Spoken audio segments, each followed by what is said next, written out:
In this video, you're going to master the words, the offer, and the psychology behind why a busy person just receives an email or a message from a complete stranger and for some reason decides that they want to respond to that message. So by the end of this video, you're going to be able to write messages like that, and I'm going to walk you through everything from A to Z. So basically, there should be nothing that you don't know how to do when it comes to script writing and creating offers for your cold email campaigns. Now, this course is for you if you already know what cold email is, if you want to master what goes inside a cold email, if you're running an agency, maybe you're writing scripts for your clients, or if you're in-house sending emails for your own company, or maybe you're just a freelancer and you want to add cold email copywriting to your skill set. Now, what this course is not about is buying domains, setting up inboxes, anything to do with the infrastructure, building lead lists, verifying lead lists. So if you do want to learn more about those components, or if you've just never sent a cold email before, then I recommend you just go to my channel and you'll find another cold email course that is for beginners, and you can go and watch that. And I also have lots of other videos that talk about all the other components of cold email campaigns. But in this video, we're going to focus exclusively on script writing and offer creation. Okay, this is essentially the part of cold email that determines whether anyone is going to reply to your cold emails, considering that they've already landed in the primary inbox. Okay, so we're going to be talking about the words, the offer, and the psychology. Now, for some context, if you don't know who I am, my name is Alex. I run a B2B lead generation agency called Spark Lead.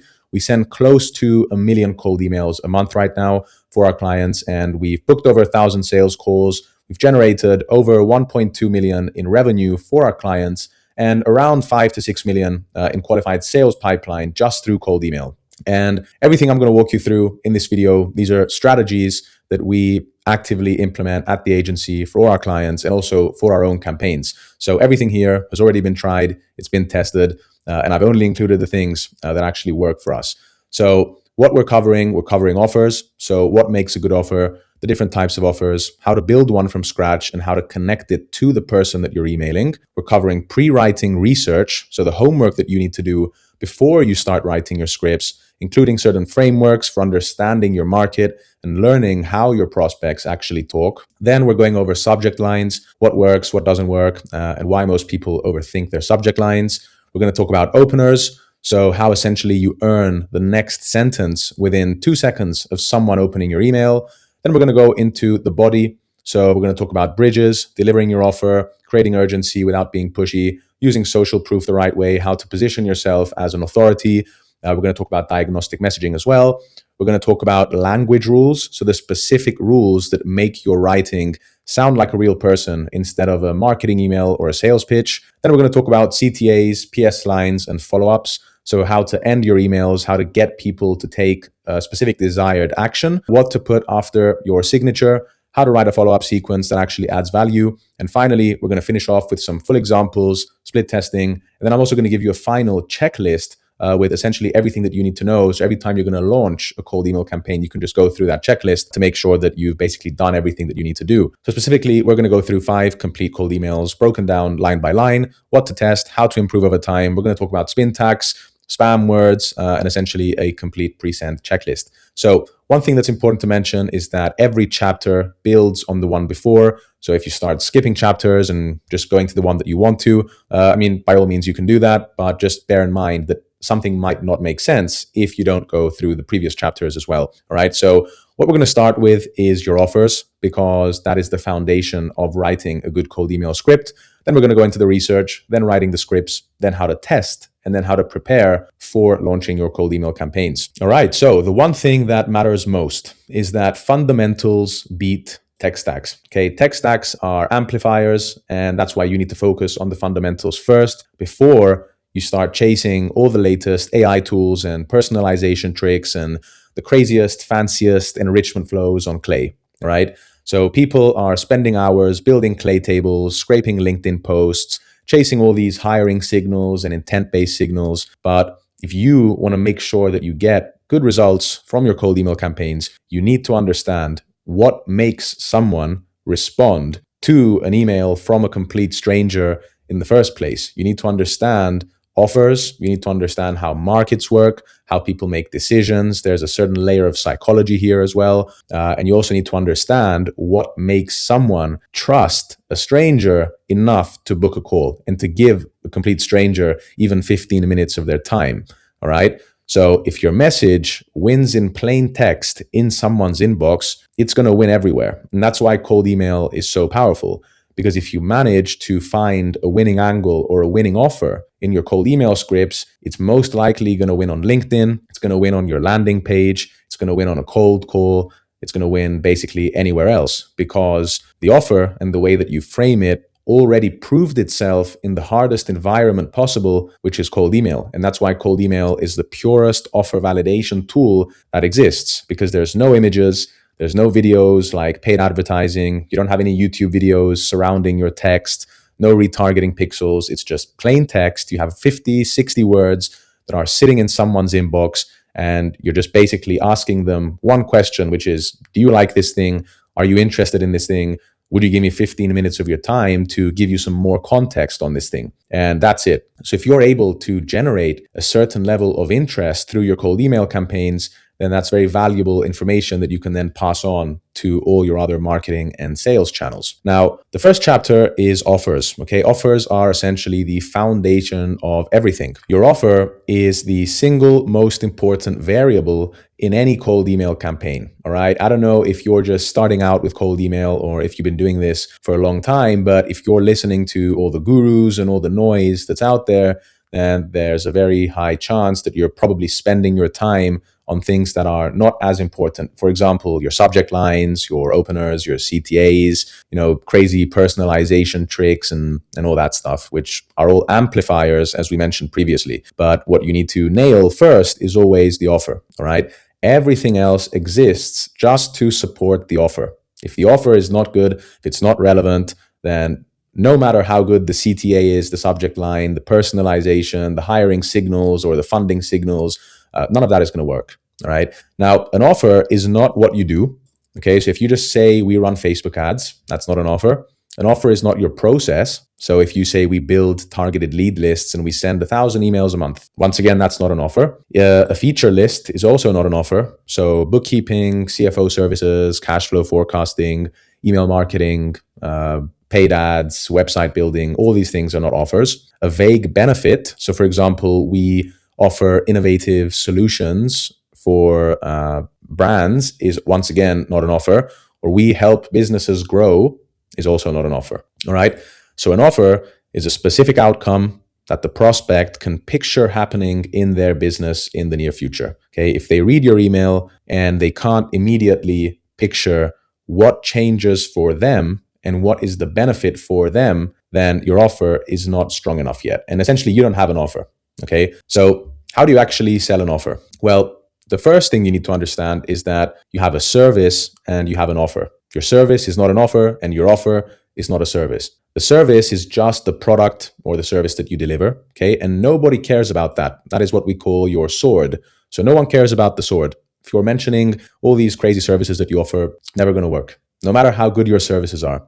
What people care about, what people pay for, what people are going to give you 15 minutes for is your offer, which is your superpower. So what the prospect can do now as a result of your service. And that is the reason why they actually buy. So let's say you have this formula here, which is you do X and Y happens. Y is the superpower, Y is what people pay for, and Y is essentially what you need to center your offer around. Okay, if you're selling X, which is what you do, it's never going to work. If you're selling Y, then it's more likely to work. All right. So a couple of examples here. If you say we provide bookkeeping services or we provide accounting services, once again, that's a service. If you say we build websites, that's a service. If you say we run fitness marketing campaigns, that's a service. Now, what is not a service and what is a good offer is that your books are going to be closed on time every month and you always know where your cash is heading. Okay, so this is as a result of you providing bookkeeping and accounting services. Then we build websites. So your website is going to convert 15% more visitors into paying customers within 60 days. Once again, this is as a result of you building websites. Then we run marketing campaigns in the fitness industry. Okay, so as a result, you can sign 20 plus new gym members every single month. All right. So I think it's pretty clear that people pay for your superpowers and for your offers, and they don't pay for your sword and essentially your services. All right. So always ask yourself when you're writing a cold email script, and by the way, this applies to any form of marketing or sales that you're doing. If you're calling people, if you're emailing people, if you're DMing people, then always keep this in mind. This applies to everything else as well. So always ask yourself, what can people now do because of the service that I'm offering that they can't do without it? So can this gym sign 20 new members every single month without my service? Or can they have their books closed on time every month and know exactly what's going on in their business from a financial point of view without my bookkeeping services? Okay, that answer is your offer. Now, 5 things that make an offer work. So first of all, a specific outcome. So you're not going to say, we help businesses grow.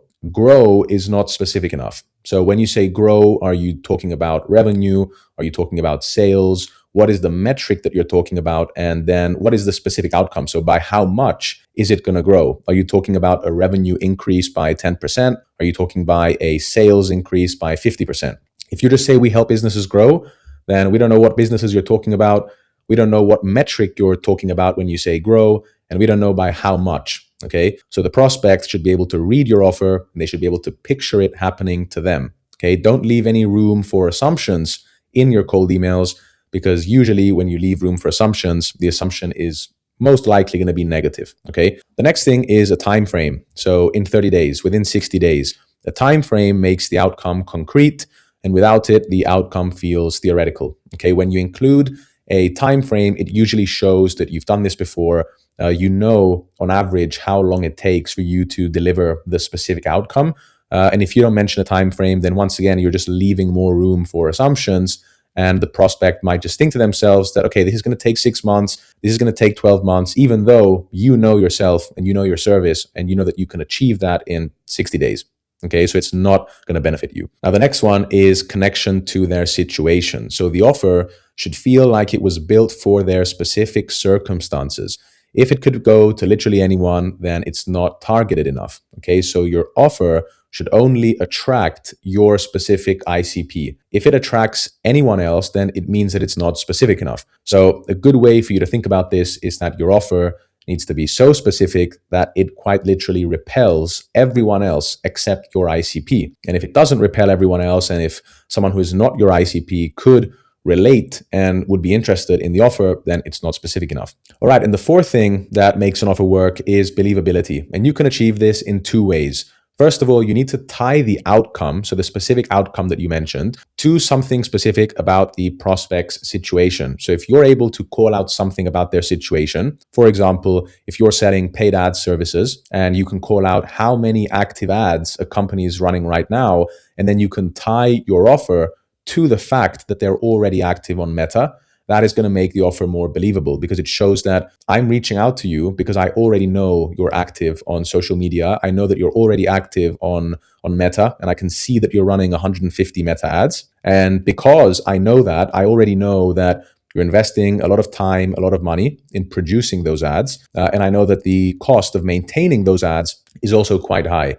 And as a result of that, I know that my offer and the specific outcome that I'm mentioning is going to be a better fit for you, as opposed to someone else who is maybe not running ads on Meta right now. All right. So once again, if you just think about your ICP, think about their current situation. What is it that they're doing right now? Are they using a certain tool that makes their current situation a better fit for the offer? Are they already active on social media? Have they recently been funded? This is where signals sort of come in. And if you can call out something about their current situation that makes them a better fit for the offer as a result of that situation, then the offer is going to sound more believable. For example, going back to the previous example about paid advertising, if you don't say anything about their current status on Meta, about their current situation on Meta, and you don't mention anything about how many ads they're running, or if you even know that they're running ads, then the offer is not going to be believable. Because if we compare 2 scripts, and one of the scripts says, hey, I noticed you're on Meta,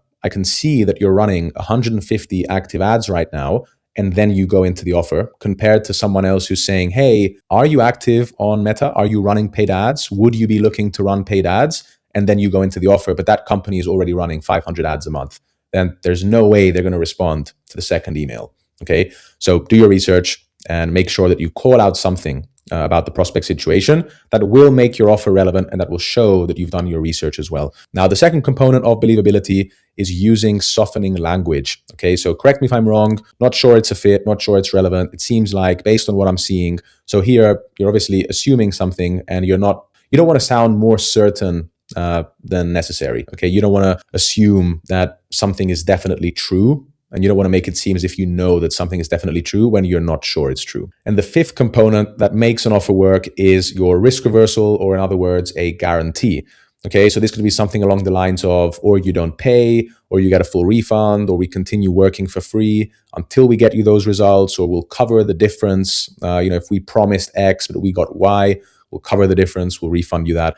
And once again, this is going to eliminate the biggest friction point. Okay, because when you send a cold email to a prospect and you're promising something, you tell them that we can save XYZ costs, we can help you grow your revenue, we can help you generate more clients or generate more booked meetings. And specifically, you also have a quantifiable end result. So we can get you 10 meetings, 3 new clients, we can reduce your costs by 50% within 60 days, within 30 days. Then the first thing your prospect is going to be thinking is, okay, what's going to happen if you don't get those results? So if you promised 10 meetings, but you get 5, or you promised 15 meetings or a decrease in costs by 50%, but you only decreased my cost by 10%, then what's going to happen? Am I going to get a full refund for that? What's going to happen? So if you have a risk reversal, then once again, you increase the chances of getting a response and also increase the chances of getting people on a call, because you're introducing the mindset of you win, I win, and you lose, I lose. Okay, so you're basically aligning incentives here.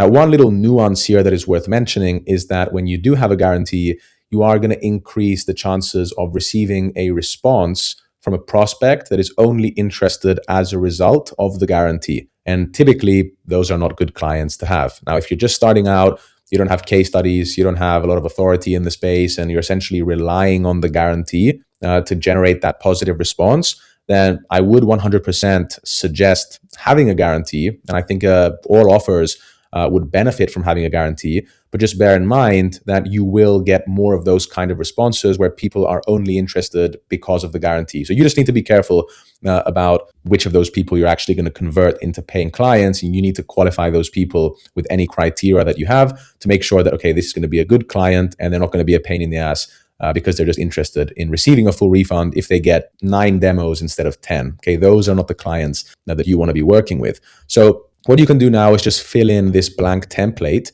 specific outcome for prospect or company type in time frame, and then put a without statement, which is basically your guarantee. So we can get, for example, 15 qualified demos for marketing agencies in 30 days, or we'll continue working for free until we hit that target of 15 demos. All right. So that's just a basic way of thinking about your offer. One thing worth spending a little bit more time on is the without formula and also naming your system. Okay, so the without formula, just picture this. Your prospects already have a current solution. Okay, the majority of services and solutions out there that people are selling, whether it's cold email, email marketing, paid ads, if you're some kind of a SaaS and you're just basically selling some sort of a solution, people usually already have a solution for that thing right now. Okay, unless you're in some sort of a super niche market and no one has a solution for what you offer. So what that means is that your offer needs to say, here's the result and here's what's different about how we get you there. Because there's going to be a lot of skepticism in the market. And in most markets, there is a lot of skepticism because people have tried a bunch of different solutions. They've probably been burned before. Maybe they've wasted money on solutions that haven't worked. So if you just go in there assuming that they're going to come in with this positive mindset and that they've never tried anything like this before, and you just say, do you want 15 demos? Then it's just not going to work. So if you can mention the desired result without the thing that sucks about the current way that they're doing that, then that is also going to give you a bit of an edge. So for accounting, we could say you'll know exactly where your cash is heading without hiring a full-time bookkeeper, because a full-time bookkeeper might be more expensive, might take longer to recruit that person, to train them, to onboard them, until you actually start getting the benefits of the full-time hire. Okay, so someone who's done that before might be interested in a potential solution that will allow them to know where their cash is heading without hiring a full-time bookkeeper. Same goes for web design. You'll get a site that converts visitors into paying customers without spending months on a full redesign, because you know what it's like, you know how long it takes to redesign a full website. Then for fitness, you can sign 20 new members a month without spending another dollar on paid ads, because most gyms obviously think that the only way to get more members every month is through running paid ads. So if you have a different way of generating that result that is not the usual and is not the thing that they're used to hearing, which is running paid ads, once again, that could generate some interest. And for example, if you're some sort of a SaaS that helps companies with onboarding, then you can onboard new customers in 48 hours without your team having to spend 3 hours on each setup call. So always keep this in mind. The without formula is a very powerful formula that you should be including in your cold email scripts, which I can get you desired result, maybe in time frame. And if you're not going to include a guarantee, or you don't pay, you could say without XYZ pain point. Okay, that's another powerful way of essentially pitching your offer. And finally, we also have naming your system. So give your process a name that sounds new and slightly unfamiliar. Okay, so prospects have been pitched Facebook ads, email marketing, cold email a million times. So giving them a name that they've never heard before creates some curiosity, whether it's a gym growth strategy, if you run ads for gyms, a revenue roadmap for we do financial forecasting, or a conversion reboot if we redesign your website, or a profit clarity system instead of we do bookkeeping, then sometimes that could benefit. Now, there's a bit of nuance here. You don't just want to name your process something completely random that is not going to benefit you in any kind of way. I think the main point to take away here is that if you're selling something that people have been hearing a million times in their emails, for example, cold email, email marketing, paid ads, then if you can just find a different way to phrase that, or if you can find some sort of a unique way to mention your system in the scripts, or the way that you approach running Facebook ads, then that will most probably benefit you more, and that might lead to you getting more responses rather than you just saying, we do Facebook ads. Okay, so think about what makes your process and what makes your way of running Facebook ads superior to everyone else that's running Facebook ads, and try and give that process some kind of a name. Okay, but just don't do it for the sake of doing it. If you just give it a random name that people don't really understand what that name is, then it's not going to work. Okay, the name has to somehow indicate what the process actually is. Okay, don't just call it something random. Next, we have intro offers, lead magnets, and how to tailor those to your ICP. Okay, so for those of you that don't know what a lead magnet is, it's essentially just giving away some kind of free value before you ask for something. So rather than ending your cold emails with a call or pitching a call, then rather than asking for something, asking for people's time, then you're better off giving them something. So you want to give something before you take. And the main reason why this works is because, well, if you do this properly, then you can show people what it looks like to potentially work with you before you actually ask for a commitment. So all you're trying to do is give people a bit of a glimpse of what it would look like to work with you. All right. So a bad lead magnet is a general report that I can find on the internet or on ChatGPT. A 50-page PDF talking about the best marketing strategies of 2026 is also a terrible lead magnet. It's vague. And I'm sure your prospects have also been offered 100 million PDFs and they've said no to every single one of them, because if they wanted a PDF or if they wanted some general information about something, then they can just Google it or just use ChatGPT for that. So a good lead magnet is something that is custom. Okay, a custom YouTube script if you're a YouTube agency, a redesign of your website's hero section. Okay, if you're a web design agency, if you're a cold email agency, it could be a free cold email script, or it could be some kind of an audit of their cold email campaigns if you know that they're already running cold email campaigns. So the best way to think about how to make a good lead magnet is if you think about your service and just think about how you can give away a component of the actual service for free. Maybe the first part of the service. So think about when you onboard clients, what is the first thing that you do? Maybe it's something to do with a strategy or some kind of a script or ideation, just something that shows how you work. Obviously, it shouldn't take too long. You're not going to provide the whole service for free, but usually giving away a specific component of your service or some kind of a deliverable that you already offer is a good way to think about lead magnets, because that way, obviously, a part of your service is not giving away free PDFs or general reports. So all of a sudden you see these are just already out the window. You're not going to use those. So a good lead magnet is going to be something that is already a part of your service. So break down your service. We offer these 10 things in our services. Which of those things can I basically give away for free that people would find valuable? It would give people a good idea of how we work. They can get some kind of benefit from that thing, and also it's not going to take me ages and days and weeks to create that thing. Okay, that's a good lead magnet. And the reason why, once again, this works better than just a normal CTA that is asking for a call is that obviously when you're willing to give something away for free, it shows that you're confident in your service, and you're just much more likely to generate interest from a complete stranger than when you're asking for something. And one thing that's important to mention that I think most people don't talk about when it comes to lead magnets is that what you'll notice, and we've been noticing this a lot more often right now in our cold email campaigns, is that just by being willing to offer a lead magnet, you also increase the chances of receiving a positive response for a call. Okay, so the amount of times that we've offered free lead magnets and the response that we got from the prospect was, when are you available for a call, are countless. So sometimes the best way to a call is also through offering a lead magnet. Not everyone is going to ask for the lead magnet. Some people are going to ask for the call themselves, but just because you're willing to give away a free lead magnet, it shows that you're here with good intention, that you're confident in your service. You're not just here asking for something. So people might just ask for the call directly. And this has happened to us countless times. And by the way, one other thing important to mention is that sometimes if you're just wondering now, do I need to work for free if I'm going to get results through cold email? Yes and no. Like, you're not going to work for free. This is the best way to get that paying client. So if a paying client is worth 15, 20,000 to you, then doing a bit of free work might be worth it for you to actually get the full contract, the full paid contract. But at the same time, then yes, you do need to do a bit of free work, because just you need to keep in mind that these people, your prospects, you're not the only person emailing these people. They're receiving emails from hundreds of people, thousands of people sometimes. So if you want to stand out in the inbox, then you need to give away something for free. And that's why it's important that you find something that you can actually produce at scale. And obviously, you're not going to produce the lead magnets until you get the positive response. So if you're offering a free redesign of the website, you're not going to do the redesign until someone says yes. Okay. But it needs to be something that you can produce at scale. So theoretically, if 5 people ask for the lead magnet within a week, then you should be able to produce that.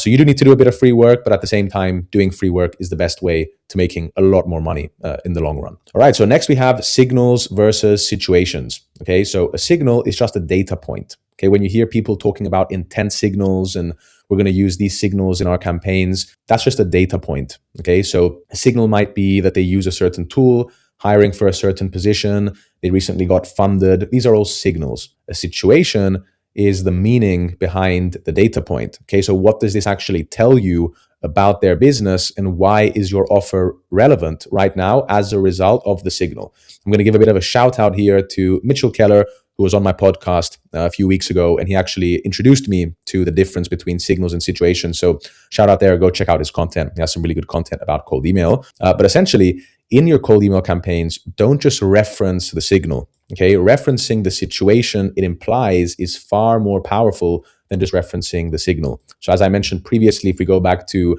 a company that is running paid ads, if you just mention the fact that they're running paid ads, that's good. It shows that, once again, you've done your research, and it's better than not saying anything. But if you can take it a step further and think to yourself, okay, if they're running 100 ads right now, what are the costs that are involved in running 100 active ads? Or what is the time input that is required to create 100 ads? Or what is the team that is required in-house or through an external agency in order to make that possible? So if you can start thinking about the situation as opposed to just the signal, and you can call out the situation, or then just take it a step further and think about, okay, as a result of the signal, we've got this situation. And as a result of this situation, this is why my offer is relevant. Then once again, you're showing the prospect that you understand the meaning behind the data. Okay, so when you're writing offers around buying signals, you want to identify the signal. So basically note down the observed behavior or the trigger. So for example, they're running Meta ads. Okay, they're active on Meta. Then you want to interpret the situation. So determine what the signal reveals about their needs. So if they're running 500 ads, what is the cost? What is the time input? What is the team that is required?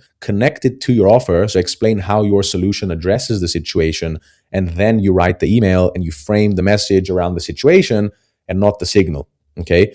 So the key is not just finding the signal, it's how you write around the signal. Most people, first of all, don't even reference the signal. So if you're just doing signal-based targeting, then that's already really good. You're ahead of most people. But if you can do situation-based cold email and targeting, once again, that is going to be even stronger. So the signal, once again, to give you a better example, is that, for example, a company is hiring an SDR. The situation is that they probably need to start generating more leads right now, and especially when the new hire is onboarded. So the script angle could be, okay, I noticed you're hiring an SDR. How are you currently booking calls for the next 3 or 4 months until the new hire is onboarded and trained? Okay, because if they're hiring an SDR, then maybe what we can imply is that they want to start generating more leads, but we don't know, are they currently generating leads until the new SDR is onboarded?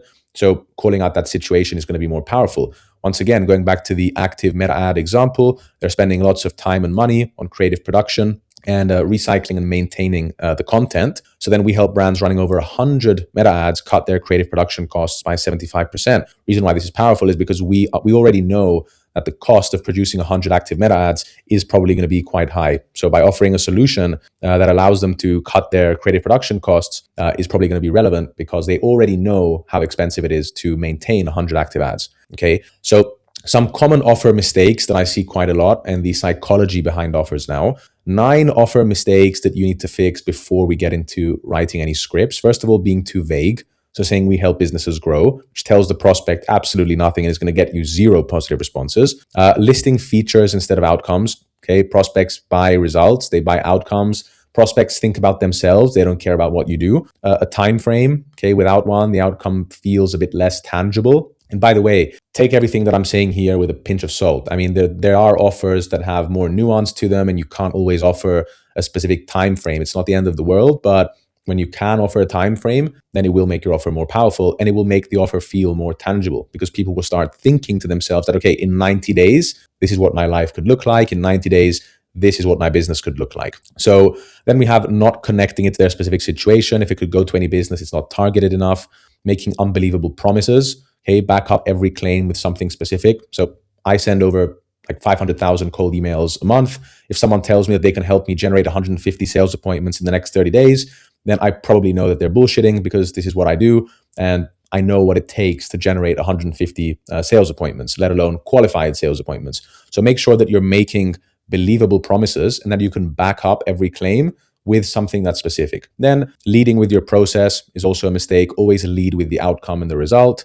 Don't try to serve everyone. The more specific your offer is, the stronger it's going to hit, the more you can charge for it as well, the more you're going to be perceived as a premium service and not a commodity. Don't use any jargon. Use words that your prospect actually uses in their day-to-day life. And we're going to get into languages that you should be using. And finally, another big mistake that I see is educating instead of creating curiosity. So what you need to do is make them want to learn more, but not feel judged. So if your aim here is to get the positive response and you want to make your solution feel relevant, but the way by which you're doing that is by judging them and judging what they're already doing, then you're not going to get a positive response. People just want to feel that you understand their current situation, and you can do that without judging their current strategies and what they're doing right now. Now, 2 psychological principles that apply a lot here are, first of all, loss aversion. So people feel losses roughly twice as strongly as equivalent gains.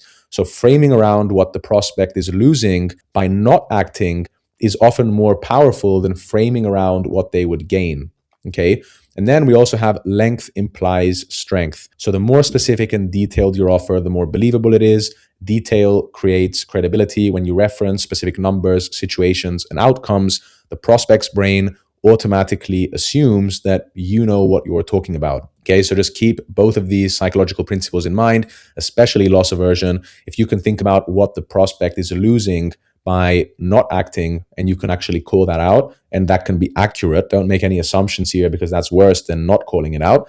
Then obviously using that is going to be more powerful than talking about the equivalent gains. And I would say it's also a valid split test as well. So you can probably split test both of them. Chapter 3 is the pre-writing process. Okay, so we haven't gotten into script writing yet, but we've talked about offers. So you should have a good understanding of what an offer is right now, what the key components of an offer are, what mistakes people make when it comes to offers. So you should be in a good position when it comes to understanding what a good offer is and what a good offer looks like. So now you have the offer, but you're still not ready to start writing the scripts. All right. Now we have the pre-writing process. And the quality of your script is directly proportional to the quality of your research. I would say quantity and the quality. If you skip this step, you're going to end up writing generic emails that sound like everyone else, right? Now, there's a secret question that every prospect asks themselves when they read your email, and that is, what do you know that I don't know already? Okay. If your email doesn't surface something that the prospect hasn't already considered, a risk they didn't see, an opportunity they're missing, a pattern that you've noticed, and there's no reason for them to respond. And this is called information arbitrage. Okay. You're shining a light on something that the prospect cannot see from where they are standing, and you can see it because you've done your homework first. Okay, so the 5 questions you need to answer before you start writing your scripts are: who do you want to get in front of?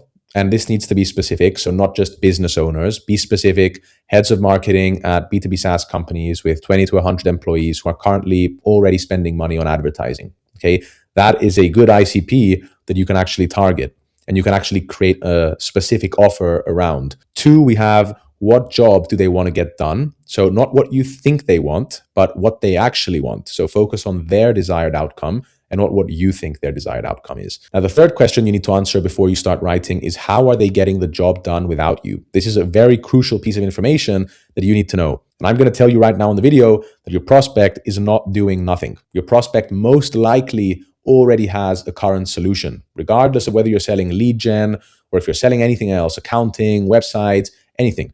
They already have a current solution.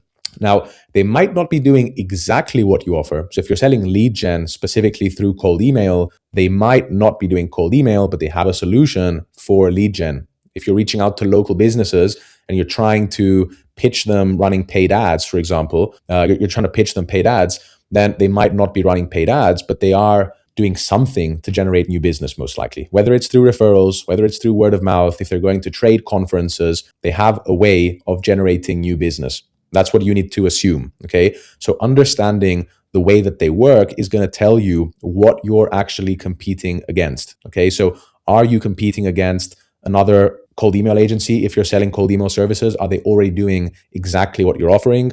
Are they doing absolutely nothing? Are they doing something that is similar? So you knowing this piece of information to the highest degree of accuracy possible, depending on what data is accessible in your industry, then that is going to also help you build your offer around their current situation. Okay. Now, the 4th question is, what terrible thing happens if they keep doing it the old way? If there's no downside to doing nothing, there's no reason to respond to your email. So you need to find what the downside is, and you need to amplify the pain, and you need to amplify the consequence of basically doing nothing. And 5th is, what can people do better after they give you money? So once again, not what your service is, but what can the prospect do now that they couldn't do before, which goes back to your specific superpower. Is it that they have more time now to invest in other things that are more important? Is it that they have more money now, they can invest in something else?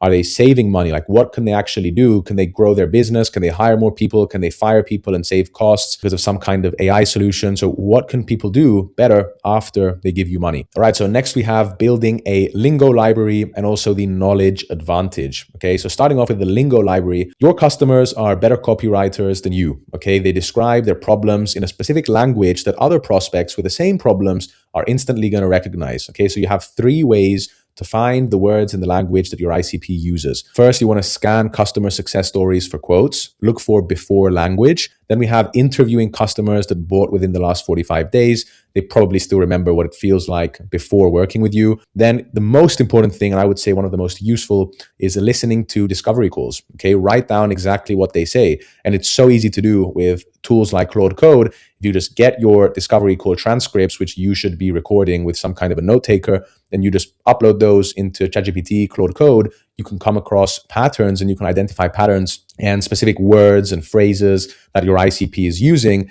and that is going to be directly useful for your cold email scripts. So just to give you an example, without doing any Lingo research, then your cold email script is most likely going to look like this. We'd like to offer you a complimentary audit of your current demand generation strategy. This is completely vague. Now, with Lingo research, your cold email script is more likely to look like this. You know how you're spending around 30K a month on ads? Or for example, you know how you're already running between 50 and 100 ads, and your sales team is still mentioning that there aren't enough demos on the calendar. So obviously, some of this information is not directly accessible. You don't always know what their sales team is saying. That's just basically an assumption.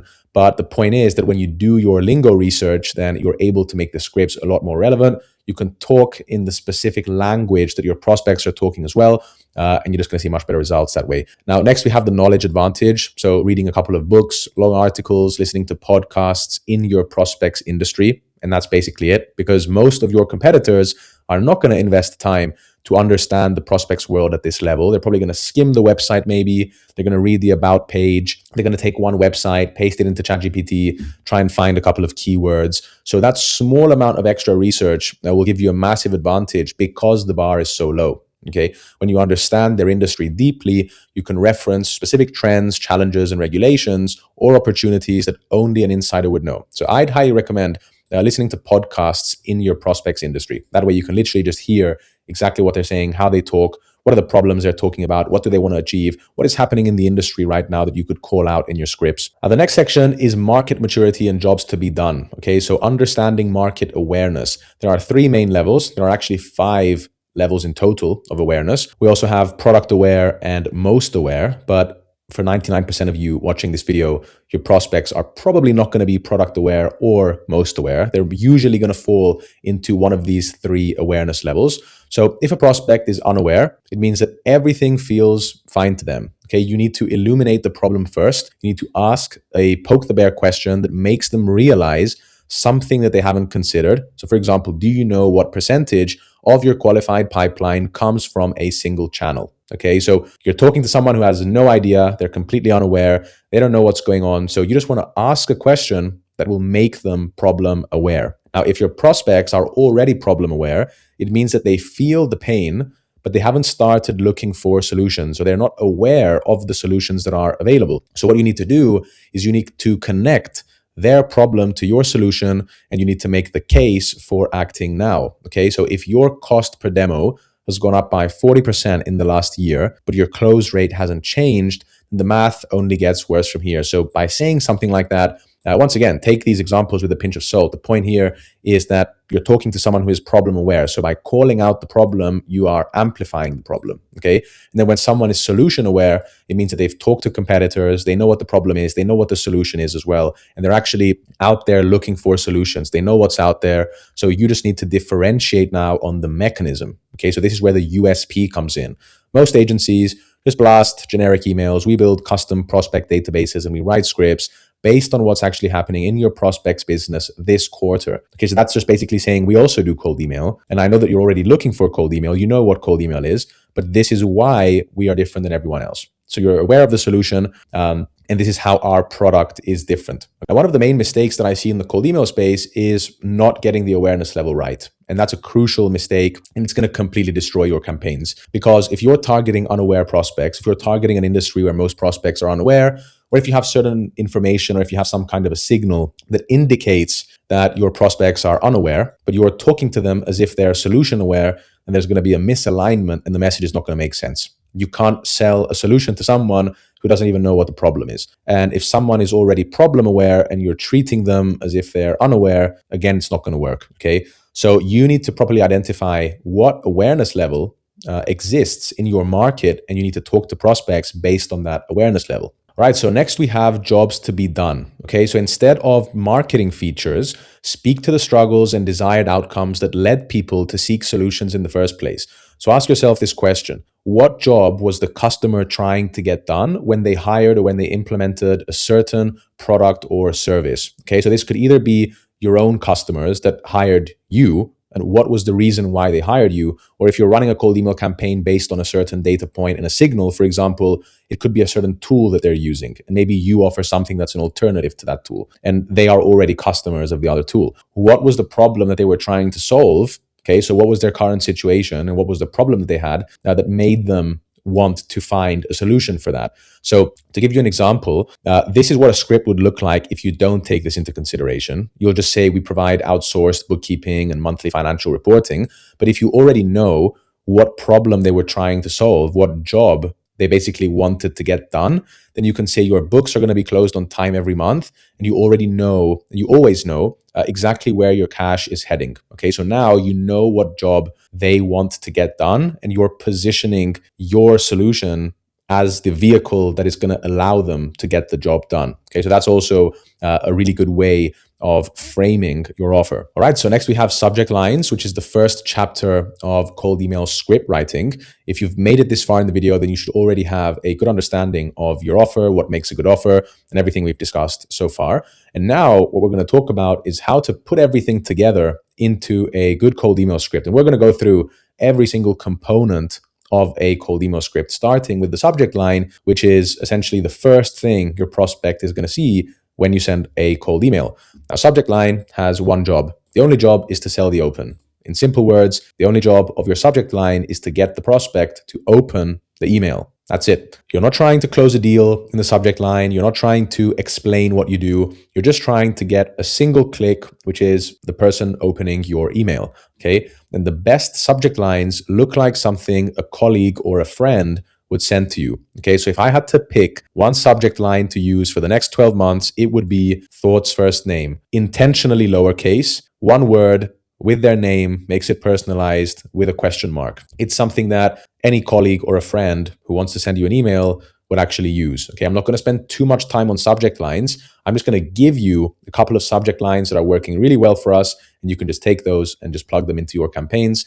And you should never think about subject lines ever again for more than 5 minutes. So we have thoughts first name, question for first name, idea for company name, just company name, and first name question mark. Now, all of these, as you can see, have some kind of a personalized variable here. Whether it's the company name or the first name, all of them are intentionally lowercase as well. It just makes it feel a bit more casual and informal. And all of these here are going to work. If you just take any of these, put them in your cold email campaigns, and that's good enough. Then we have advanced frameworks. So if you want to take it a step further and you don't want to use any of these here, even though I would highly suggest using any of these 5 here, those are going to do the job. But just to give you some more context on some other ideas out there, we have advanced frameworks like problem-based. So you could just say churn, turnover, compliance. They're impossibly short and immediately relevant. It's just one word that is relevant to maybe their current situation. We then have jobs to be done again. So hiring sales reps, closing the books, shows you understand their world. We have an emotional trigger. So are you annoyed by this? Are you tired of this? But obviously, you could always replace this with the thing. So are you annoyed by XYZ problem or tired of XYZ problem? It does create a bit of a cliffhanger. And then we also have an open loop. So are you dealing with this? I noticed this about company name.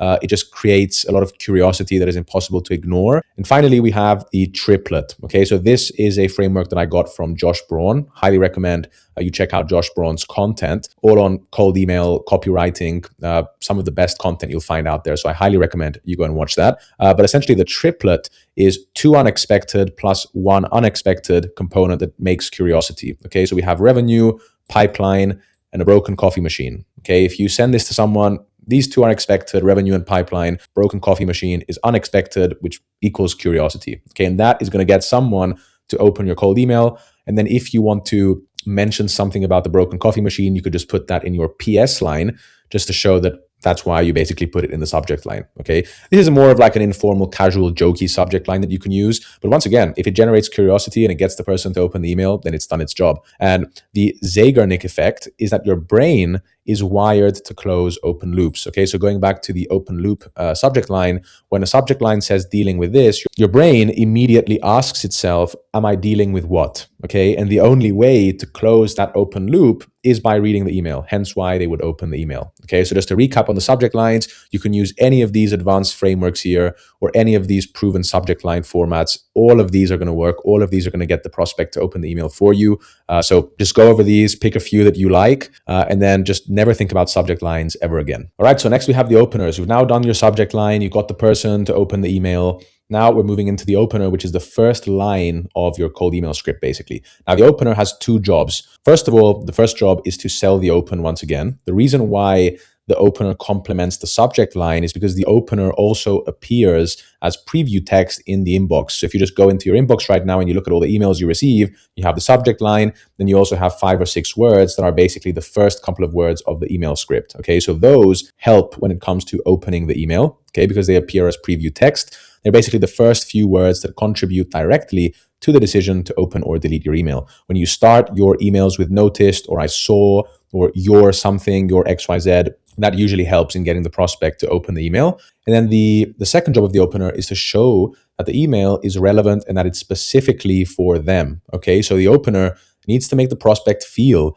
like you sat down, you researched their business, and you wrote this email specifically for them, even though the structure scales to thousands of people. Okay, so a couple of openers here that work. We have the observation, the question, the direct offer, and then complement plus context. Okay, so when it comes to the observation, a good example is noticed company name is running 100 active meta ads right now. Okay, that's an observation. And if you want to take the template here, it's just basically noticed company name is doing something specific. Okay, it could be that they're hiring a specific job role, launching a specific product, they're doing something online, they're posting 5 times a week on LinkedIn. So you can just take these templates. Then when it comes to the question, do you know where company name's cash balance is heading over the next 12 months? That's just a question. So do you know specific metric or specific piece of information at company name? Direct offer is, would you be interested in 15 plus qualified demos per month from a channel that you're not using yet? The template here would just be, would you be interested or would you be open to a specific and measurable result? And then finally, the complement plus the context is,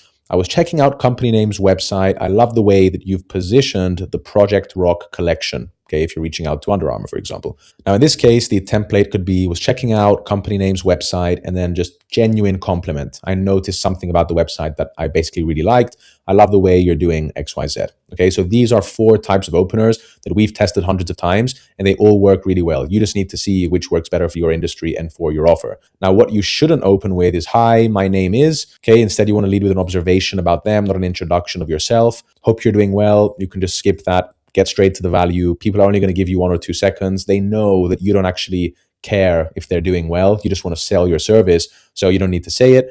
Now, the next thing that you should never open with, and this is an extremely common mistake and a massive mistake that I see people make with their cold email scripts, is, I know you're busy, I'll keep this brief. Okay, or anything along those lines. You know, I know you're busy, I know you have a lot on your plate right now, so I'm going to keep this short. The best thing you can do to show that you appreciate people's time is just by being brief and by not mentioning the fact that you're going to be brief, you know? Like, you're just wasting people's time by saying, I know you're busy, so I'll keep this brief. If you just get straight to the point, you're being brief, but you don't actually have to say it. And finally, the next thing you should never open with is, I just wanted to reach out. Okay, nobody just wants to reach out. Okay, you know why you're reaching out, say why you're reaching out, own why you're reaching out, and just get straight to the point without actually saying, I just wanted to reach out about XYZ. You're much better off saying, I noticed XYZ about your business, and because of that, this is what I'm offering, rather than you saying, I just wanted to reach out because of XYZ. All right, so that's all you need to know when it comes to cold email openers. And you have 4 templates here that you can just plug into your campaigns.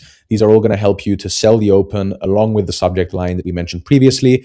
And it's also going to allow you to show to your prospect that what you're saying is relevant, and you're going to give them a reason to then continue reading the email into the body, the social proof, and the CTA. Okay, but everything starts at the subject line and the opener when it comes to opening your email and then reading that first line. And this is going to allow you to earn the prospect's time. Okay, that's what you're trying to do. No one is going to give you their time if you don't earn their time. Okay, so when you notice something on their website, when you ask them a relevant question that is aligned with their awareness level, or if you give them a direct offer, but then you justify it with everything we're going to talk about later on in the video, then, or even if you give them a compliment with proper context on the website, because once again, the point of having the compliment and the context is that by giving them a compliment that is related to the website, you show that you were actually on their website. So it's less about giving them an offer here, and it's more about just showing them that you've done your homework and you've been on their website and you know what you're talking about. They're just more likely to believe and to take more seriously everything you're going to mention after the opener if what you say in the opener is actually accurate and is based on their website. All right, a quick side note that I want to spend some time on that is super important is personalization at scale. And the reason why I'm putting this chapter here is because it's directly related to the opener of your cold email scripts. Okay, So personalization, if you're running cold email campaigns, you probably know has become a buzzword in 2026. Everyone's talking about personalization. What should I personalize? How should I personalize? How much personalization should I include in my cold email scripts? And it's very important that you understand what personalization is and why we even use it in cold email scripts. Okay, because if you're just using personalization, you don't understand why we use it, then it's not going to benefit you in any way. Okay, so personalization is just a tool to increase relevance in your cold email scripts. You can achieve relevance without personalization. It's not necessary, but if personalization is being used in the cold email scripts, it has to be with the primary aim of improving your relevance. Okay. So if you're just calling out random things about the prospect that is not making the script any more relevant than it was without the personalization, then it's not going to make a difference. And you might feel better because, you feel like you added personalization at scale, but it's not going to make a difference to your results. Some of the best campaigns that we've ever run at the agency had zero personalization. So it's not necessary. Now, if you're in an industry, if your offer requires some kind of personalization, or if you can find a way to personalize your cold email scripts in a way that makes them more relevant, then by all means you should do it. And I'm going to walk you through the 2 ways that you can personalize your scripts. But all I want you to know is that you don't need to be obsessed about personalization and that it's not necessary to personalize your cold email scripts, okay? But let's just say that you do want to personalize your scripts and you are going to personalize the right way in a way that is going to increase relevance in your cold email scripts. Then these are the 2 approaches, okay? So the first approach is manual segmentation by building smaller lists. And the second approach is AI assisted when you're building larger lists, okay? So I'll walk you through what each of these are. If you're building smaller, more targeted lead lists, let's just say 200 to 500 prospects within a given lead list, then the people on that list are going to have a lot in common, okay? And that way you can bake the personalization directly into the script. So if your lead list is Google Ads agencies that are based in Manchester and you're going after the VPs of marketing at those Google Ads agencies, then your opener could be,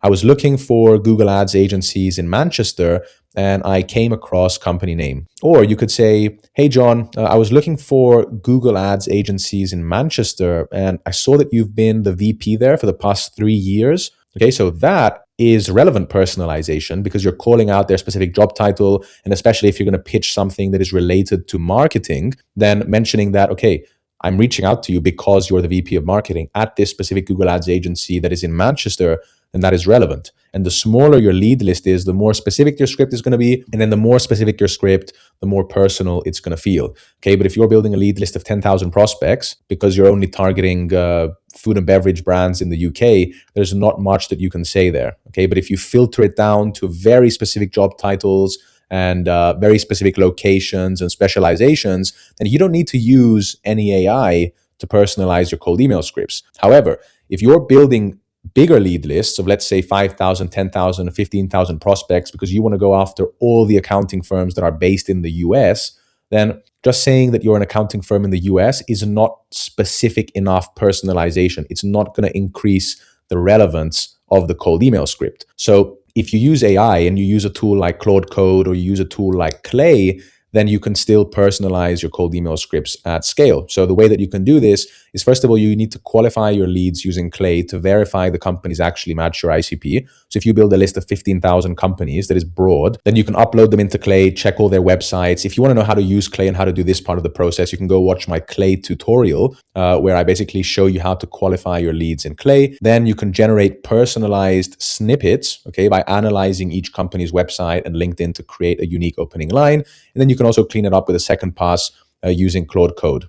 Okay, so you can actually get Claude to analyze all the snippets that you created using Clay and just make sure that everything looks good. And then you can basically split your list into personalized and standard segments, and both are going to get their own basically version and their own campaign.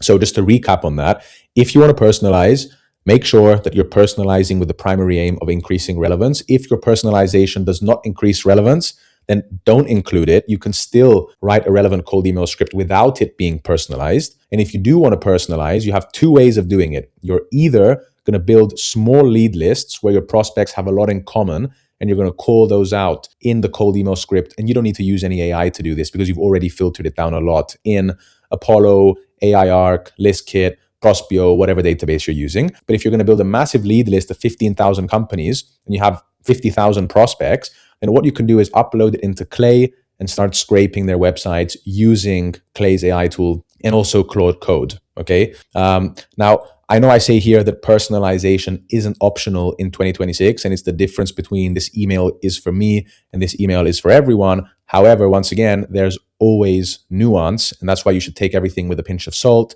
because if the personalization is not good and you can't actually find something worth personalizing, then it's not worth doing it, and it's actually going to damage your results because it doesn't mean anything. If you're just calling out, your prospect's dog's name or their favorite restaurant, what car they drive, but you're selling marketing services, then it's not going to make a difference. All right, so now that we got personalization out of the way, and theoretically the prospect has opened the email because we did a good job with the subject line and the opener, and we showed relevance in the opener, the next step is writing the body of your cold email script. All right, so with the body of your cold email script, you typically have 3 to 5 seconds before the prospect makes a decision whether to delete the email or to read the CTA and then respond to you. So what you need to do in the body is you need to immediately answer the question, why are you reaching out? Okay, because the moment someone opens a cold email, the first thought that runs through their mind is, why is this person contacting me? Okay, so if you can't answer that question, and I guess if the prospect can't answer that question in their head,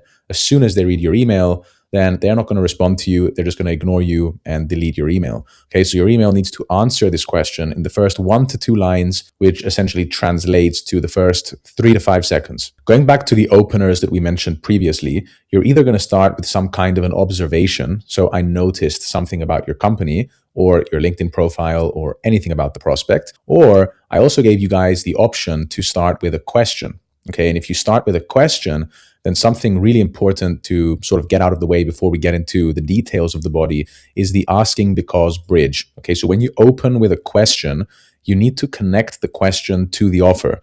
Okay, and the most natural way to do that is using these 2 words, asking because. So for example, let's say your opener is, hey John, are you tracking how many visitors leave your site without filling in a form? Asking because we recently helped a SaaS company cut their bounce rate by 35% just by restructuring their landing page layout. Okay, because if you ask a prospect a question and then you move into the next line of the body without saying, I'm asking this question because, and then you mention a relevant statement that is related to the question, then it just shows that the question is not contextual and that there wasn't really a reason for you to ask the question and that it doesn't really tie into your offer. So make sure that anytime you start the body of your cold email or just your cold email script in general with a question, just make sure that the next line is always something that says asking because XYZ. Okay, so you can either start your cold email script with a question. So, hey, John, are you tracking how many visitors leave your site without filling in a form? Or you can start with an observation. Okay, so hey John, was on your website, really like XYZ. By the way, are you tracking how many visitors leave your site without filling in a form? Asking because. So wherever the question is, whether it's the first statement or the second statement, it always needs to be followed by a statement that begins with asking because, something relevant, like a relevant statement that is related to the question, or else the question is not going to make sense.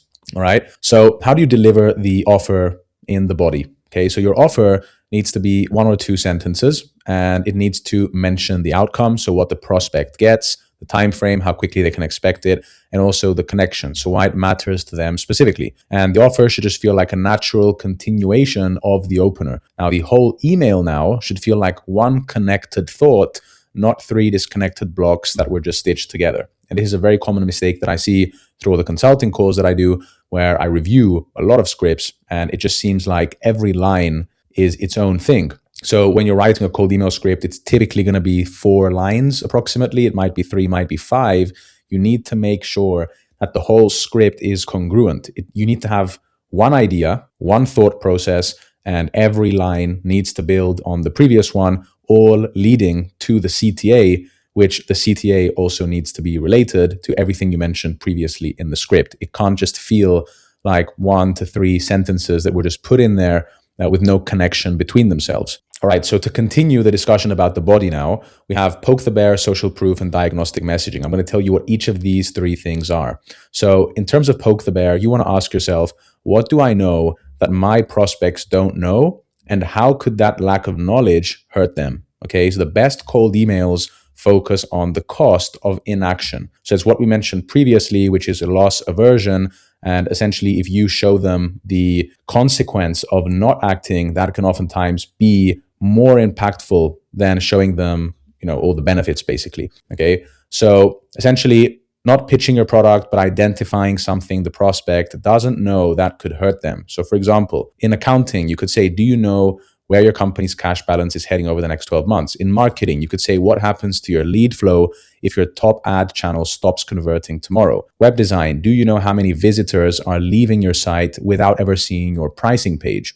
So the best way to persuade people is to let them persuade themselves. So you're not pitching here, you're just shining a light on a cost that they haven't fully considered. So maybe they have never fully considered how many visitors are leaving their site without even checking the pricing page. That right there is sort of surfacing a problem. So this would typically work on maybe an unaware audience where they're just not aware of what's going on. They never even thought about whether it's important for their prospects to be checking the pricing page, if there's anything on the website that is stopping people from leaving the home page and entering the pricing page. So shining a light on a potential problem and letting the prospect persuade themselves once they actually think about it is going to be a lot stronger than you trying to persuade them. After you mention the initial statement of the body, and I know everything sounds a bit theoretical so far, but we're going to go into examples and everything is going to make sense. But the next part is going to be social proof. Okay, so your social proof needs to be one sentence, include a time frame, the process is more believable than the outcome.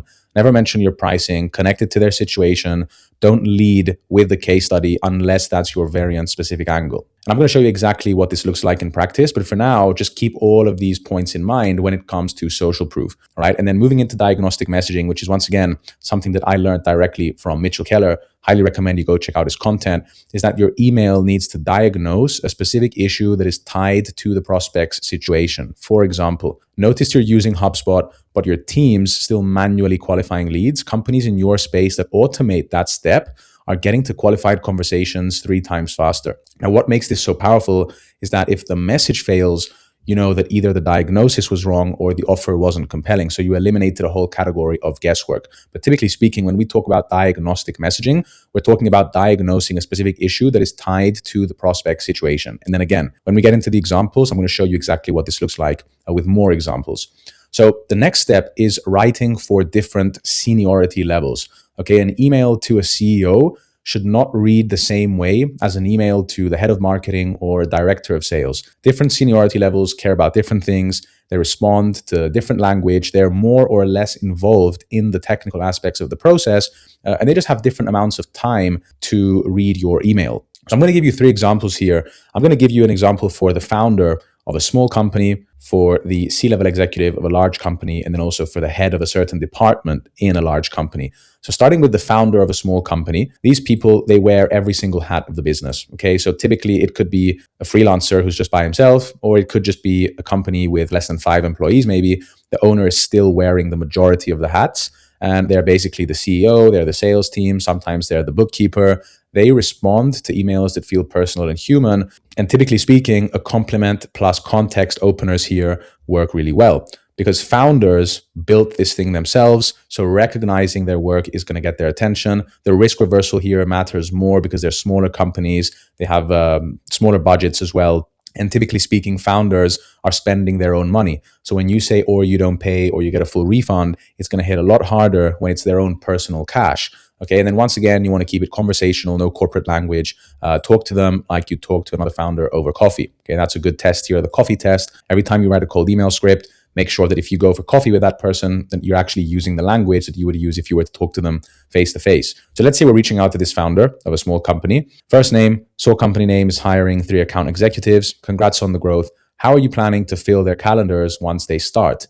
Asking because we can help you achieve desired result in 60 days through unique selling point or you don't pay. For context, we helped a similar company achieve desired result through targeted outbound campaigns. Would you be open to a quick call? Okay, and I'm going to move into the next example straight away just so that you can see the difference between the different job roles now. Okay, it's all going to make more sense when we go through all of the hiring positions. So let's say you're saying the same thing now to a C-level, whether it's the CEO, CMO, CFO, or CTO. You want to keep it short, 3, 4 sentences. They get more emails than anyone else in the company. You want to lead with the outcome, not the process. They don't care how you do it.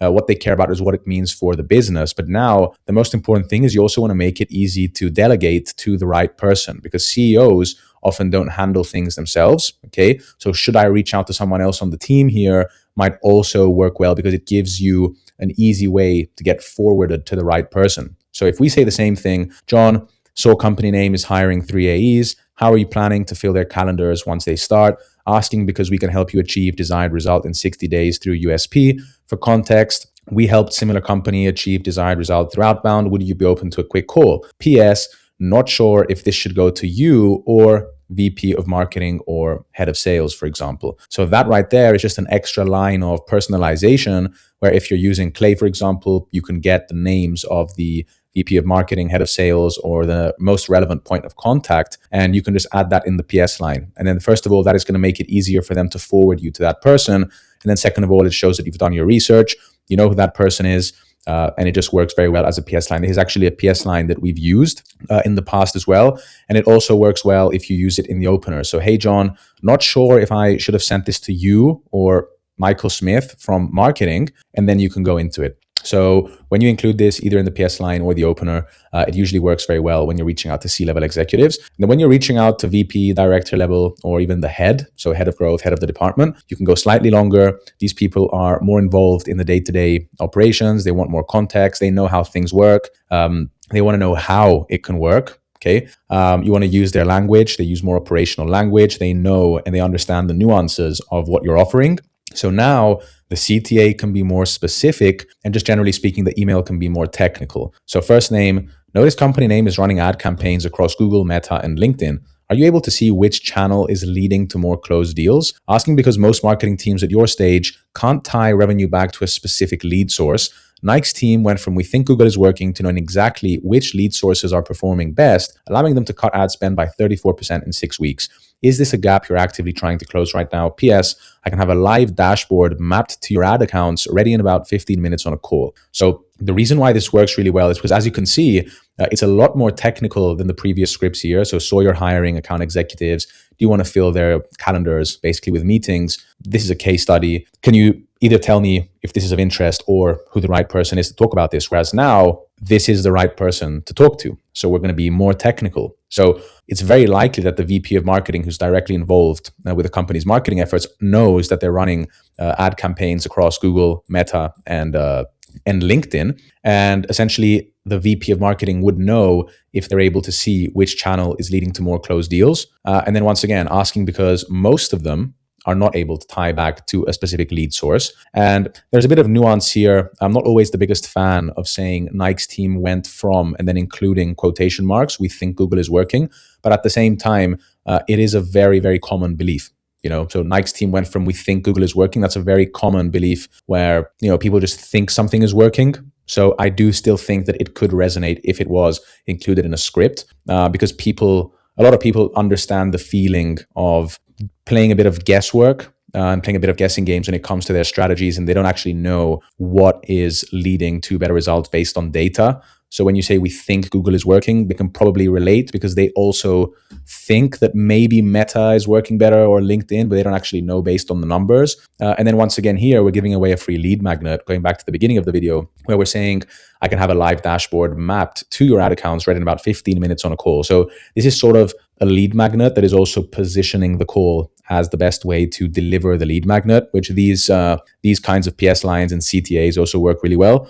Where if you can deliver a lead magnet through a call, there is going to be a bit more friction because some people might just ask for a live dashboard sent over to them as opposed to them hopping on a call. But typically speaking, you are sort of in the best of both worlds where you're asking for the call, you're also giving something for free. So the interests are also aligned here because they're actually getting something by hopping on a call as opposed to hopping on a call just to get pitched by you. So once again, though, the core principles stay the same regardless of seniority. The length, the language, the CTA style, the level of detail should match who you're writing to. So I guess just to recap then, when you're reaching out to the founders of the company, unless it's like a really small company, which in that case, you should treat them as if you would treat the head of a department, because they are the ones who are doing everything basically. But when you're reaching out to large companies, reaching out to the founder, the CEO, these people are not involved in the day-to-day process. All they care about is this going to help move the business in the direction that I want it to move? So am I going to make more money out of this? Am I going to save money out of this? Is my team that is beneath me, are they going to save time from this? How is this actually going to help us reach the next level? So that's all they care about. They don't understand all the technical aspects of all the different processes. Okay, so when you're reaching out to VPs, heads, and directors, that's where you can get more technical. And I'd say that this is also a good way to segment your campaign. So you can run a certain campaign targeting founders, owners, and maybe even the CEO. Then you can run another campaign that is targeting the VP, the head, the director, and writing something that is a bit more technical. Now, the next chapter is language rules. Okay, so this is super important across the entire cold email script, but I would say especially in the body, which is how to sound like a human. So this might sound a bit stupid because we're all human. We know how to talk. We know how to write. But unfortunately, in today's day and age, in 2026, most cold email campaigns just sound like they've been AI generated. And I'm not against using AI to write your cold email scripts. And I think that if you prompt AI properly, then it is going to sound like a human, or at least very close to a human. But the question is, how can you make it sound as human as possible, considering that you're using AI to write the cold email scripts? And that's exactly what I'm about to show you right now. So first of all, we have the coffee test. Okay, so would you say this sentence to someone sitting across from you at a coffee table? If the answer is no, then you need to rewrite it. Another really nice analogy that I have for this that I actually heard from one of my coaches, Levi Irola, also really good, you should go check him out on YouTube, is the taxi test. So let's say you're at a nightclub, you're going home, it's 3 o'clock in the morning, and you're just sitting at the back of a taxi and you're writing the cold email script on your phone. How would you write it? So if you would write it exactly as you would write it in the back of a taxi,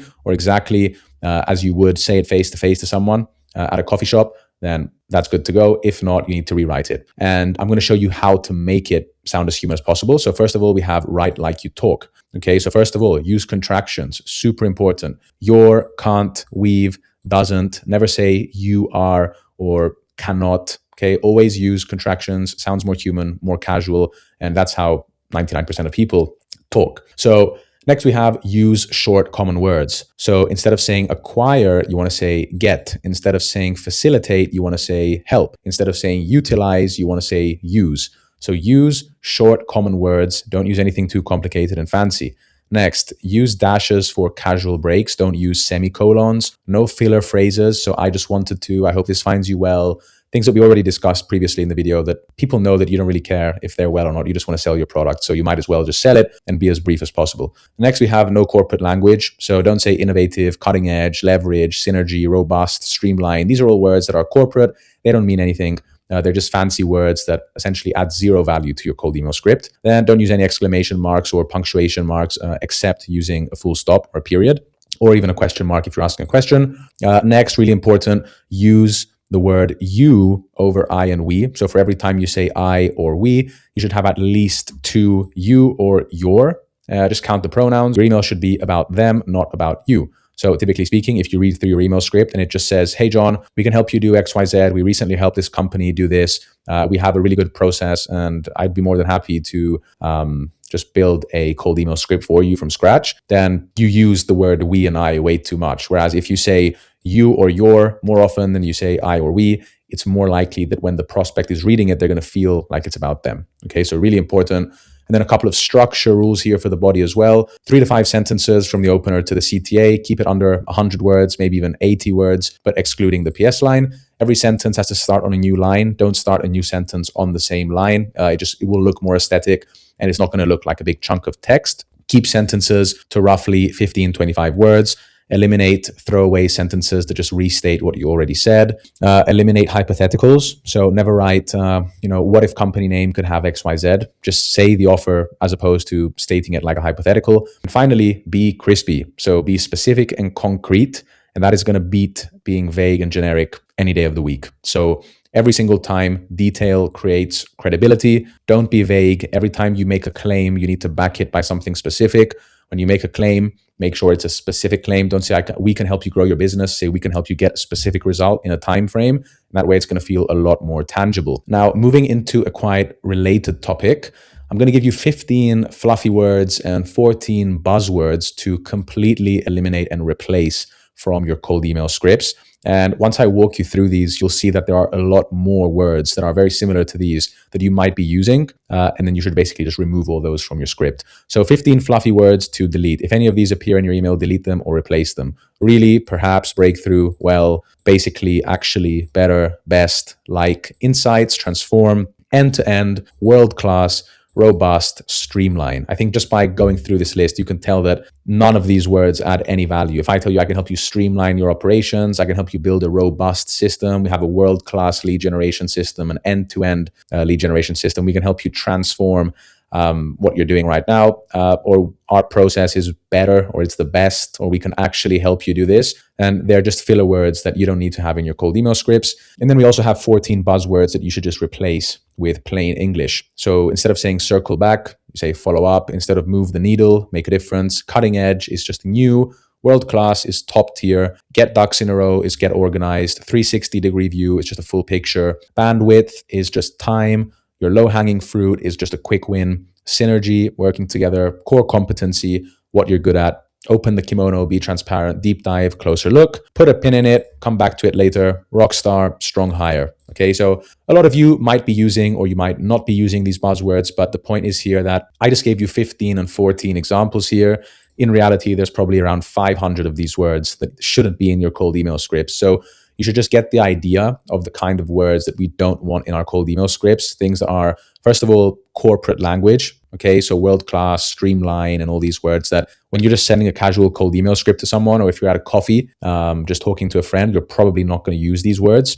So in that case, you don't want to be using them, especially filler words like actually or basically, essentially. You don't need those words in your cold email scripts either, especially since we're trying to make sure that every word earns its place in the cold email script. We only have 50, 60, 70 words, so don't waste your space in your cold email script on words that don't add any value. So next we have chapter 8, CTAs, PS lines, and follow-ups. Okay, so we've gone through subject line, opener, body, bit of the social proof. Everything has been a bit theoretical so far, but we're going to get into examples really soon. So now when it comes to the CTA, always end with a question. A good CTA is mind if I send it over? Worth exploring, open to learning more, not sure it's a fit, but is this worth a conversation? A bad CTA is a let's jump on a call, which is a command. I'd love to connect, which is about you. No one cares if you would love to connect. Looking forward to hearing from you. Passive, bit corporate. Can you chat for 30 minutes Tuesday, 3 or 4 p.m.? It's too much friction too soon. That's something that you'll say after someone expresses interest. Okay, the best analogy I can give you here is you don't ask someone to sign up for a full gym membership at the first time they walk past the gym. You give them a free day pass. You give them a tour of the gym since they're a stranger, and then you earn the next step before you ask for the big financial commitment. So that's all you need to know when it comes to the CTA. Just make sure it's an easy ask, okay, with not a lot of friction and resistance.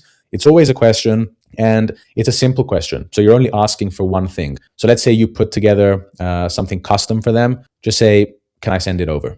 Don't make it too complicated and say, I can send it over along with another 2 or 3 resources or anything like that. Try and keep it simple, easy, no friction, and then that should do the job. And always bear in mind that this is a cold email. Like, you're reaching out to a stranger. It doesn't take much for them to just close your email and just move on with their day. And no matter how good the rest of your script is, regardless of how personalized your opener was, how friendly and conversational the body was, and how good the social proof was, and all that stuff, none of that matters if there's no clear next step. So even if you write the best email and you've used everything that I mentioned in this video, but then the CTA just says, let me know if you're interested or something, it's just not good enough. You need to ask them, and you need to clearly tell them, like, would you be open to XYZ, or can I do XYZ for you? Can I send you more information? So they should just be able to answer with a simple yes or a no, and that's it. If they need to explain themselves, if you say, let me know if that's something you're looking to do, and they need to start explaining and saying, yeah, this is actually something we were thinking about, it's just too long and it's not clear enough. So try and make it a yes or no question, basically. Now, the PS line, prime real estate. Essentially, we have 4 types of PS lines that you can use here. I'm going to add a 5th one that I actually didn't write down on this document. First of all, we have poke the bear. So what's your backup plan if referrals slow down next quarter? Next, we have future pacing. So get them thinking about the future. If you could calculate monthly payouts in 5 minutes instead of 5 hours, how would that change things? Make a deposit. So companies that add outbound on top of paid typically see 30 to 40% lower cost per meeting. Then we have a testimonial. So PS, over 300 agencies use this exact approach to fill their pipeline every month. Okay. And then the fifth PS line that I'm going to give you is just a simple opt out as an unsubscribe. So if you're not going to use any of these PS lines, the least you could do is just add something that says, PS, if you're not interested in receiving these emails, just please reply with no thanks. And I'm not going to reach out to you ever again. I'm not going to send you any more emails. Okay. Something along the lines of that. And even if you do add one of these PS lines, you still should add an opt-out underneath the PS line. You don't need to add a PSS before you say that. Just add it underneath the PS line. But if you're not going to use a PS line, then this could be your PS line. So just please reply with no thanks. I'm not going to send you any more emails. This is super important because I actually also recently had a discussion with one of the leading inbox providers in the cold email space. And through them managing and monitoring millions of inboxes, it's clear that any kind of engagement is better than no engagement. So even if it's negative engagement, so even if someone is replying to your cold email saying, please take me off your list, it is going to increase your domain reputation. It's going to signal some kind of engagement to Google and Microsoft. And that's something that is going to benefit you in the long run. So always keep that in mind for your PS line. All right. So that's that for the first step. And then typically, you need a follow-up. Okay, you need to write a follow-up sequence. Okay, so most replies don't come from your first email, they come from your follow-ups. Your service probably solves multiple problems. Okay, don't cram them all into one email, address one problem per email. So even if you do a million things, even if you can help people with bookkeeping and with their auditing, and you can also help them increase the valuation of their company, you don't want to include all that in one email, or else there's no congruency. So for example, if you're sending emails selling lead gen, you could talk about filling their pipeline with outbound targeted campaigns. You could then talk about reducing dependency on referrals if that's the current situation of your prospects. And then you can always position outbound as the solution. You could then talk about lowering customer acquisition cost. Okay, so you want to have three different angles here. And the most important thing is just don't put all of them in one email. Okay, so typically speaking, when it comes to your follow-ups, we're going to do 3 touch points. So we have a 3-step sequence. Okay. And always remember that your CTAs in any of these follow-ups, always think about it as depositing instead of withdrawing. A demo request is a withdrawal. Okay. You're asking for something, sharing something useful is a deposit. And as I mentioned, every follow-up should be an invite, not a pitch. Okay. We're trying to build trust over 2 to 3 touch points. What you should never say in your follow-ups is, I'm just checking in. I'm bumping this to the top of your inbox. Did you get the email below? Just following up, wanted to circle back. Now, the reason why all of these are never going to work, and a big mistake I see with people who write follow-ups, is that they assume that the prospect already read the previous email. So if you just send a follow-up email to someone saying, hey, did you read my previous email? Then the first thing that they're going to think is, I don't know what email you're talking about. I don't even have time to go and check that previous email. So I'm just going to close this email and then I'm not going to answer. Okay, so always assume the worst.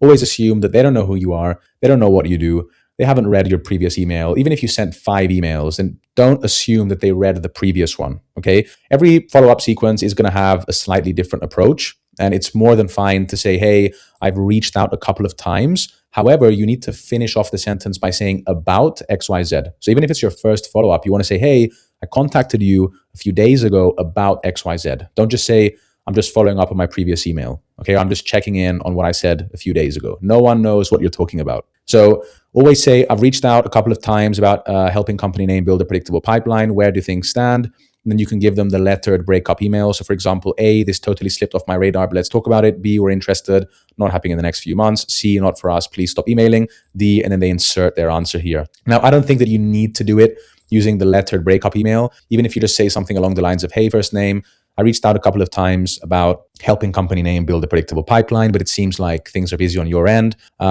Is this a better time to talk about XYZ, or is there someone else at company name that I should speak with about this? Either way, thank you in advance, no hard feelings, and then wish you the best of luck. Okay, so you can either go for the lettered breakup email, or I think something that I prefer even more than the lettered breakup email is the redirect. Okay, so what I mentioned right now. So is there someone else at company name that would be better to speak with about this specific topic? Okay, and then that way, they're either going to say no, they're not going to respond, But they might also say, you know what, just contact our VP of marketing. And the reason why that's good is that even if they don't make the intro to your VP of marketing, then when you reach out to the VP of marketing or whoever the other colleague is within the company, you can always say, hey, John told me to reach out to you. You know, John, your CEO, your CFO, or whoever it is, told me that I should reach out to you about this and that you're the best person to talk to. So you're sort of cornering the other person because they can't redirect you and say that I'm not the right person. They can always say they're not interested, but you know that you're talking to the right person. So I think for your follow-ups, any of these is going to be good. And then always use a three-step sequence. That's the best that we've seen. So you have the initial email, one follow-up after 3 days, and then the second follow-up after 4 days. It's usually the sweet spot. Any more than 3, you just risk being reported as spam because you're being annoying. No one wants to receive 5, 6, 7 emails from the same person over a month's time, let's say. But any less than 3, you're not giving yourself enough of a chance to convert every prospect, because some people might genuinely not read the first email. Maybe they're busy. Maybe you need to target them again. Maybe they just need to hear it from a different angle for it to make sense in their brain. So 3 is the sweet spot. And you're also spreading your email capacity, I think, wisely when you do it over a 3-step sequence. So if you have 30,000 emails, if that's how much your infrastructure allows you to send on a monthly basis, then you have 3 touch points with each prospect. You can reach out to 10,000 new prospects. Whereas if you have a 5-step sequence, then you can reach out to less prospects because you're sending more emails per prospect. So just bear in mind, 3-step sequence, 1 initial email and 2 follow-ups. So the next chapter is full email examples. So we're going to put everything together right now. I know this whole course has been quite theoretical so far. I hope it's been helpful, though, in understanding the theory and the psychology behind offers and script writing. But now we're going to put everything into practice. I'm going to show you how everything comes together. So the script formula here, which you can just make a note of this, is first of all, we have the subject line, short, curiosity-driven, looks like an internal email. Line 1 is the opener, relevance, observation, question, or a direct offer tied to something specific about them. Lines 2 and 3, we have the body, which is offer and context, the asking because bridge, if you ask the question in the opener. We have a case study in 1 sentence, and then also with the without formula. Finally, in lines 4 and 5, we have the CTA, always a question, specific, deliverable, low friction. And then we have the PS line, 1 sentence. It could be social proof if you didn't include social proof in the body of the email. It could be a risk reversal, a safety net, any of the other PS lines that we mentioned previously. There's a bit of nuance here. There's no one correct way to write a cold email script. And that's why I'm not giving you guys specific templates. I'm giving you templates for the opener, for the body, for the subject line, for the PS line. But the reason why I'm not giving you a full template is because it depends on how you connect everything together. There is no one way to write a cold email script, unfortunately.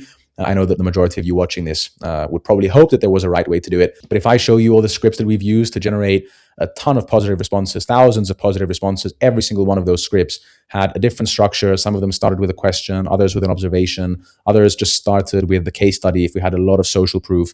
Some of them were 3 lines, others were 5 lines. If you're reaching out to more technical enterprise level as well, maybe they require more information, more context about what you do. Other industries, other different sizes of companies maybe require smaller emails with less context, and it still does the job. So there's no one way to do it. You need to analyze your ICP. You need to know who you're reaching out to, what is the industry, what is the niche, what are you selling? Is it something complicated that requires more explanation, or is it something that everyone knows? Everyone knows what cold email is. Everyone knows what email marketing is. But if it's something new, maybe you need to explain it, because if you just say what it is, no one's going to know what you're talking about. So let's go into the examples. So the first example we have here is a web design agency that is selling to e-commerce. So the subject line is company name's site. And then we start off by saying, hey, first name, pulled up your site and notice your product pages are loading in about 6 seconds. Most visitors bounce after 3 seconds. We redesigned Nike store and took their conversion rate from 1.2% to 3.1% in 30 days without changing their ad spend or traffic sources. Want me to record a quick 3-minute video walkthrough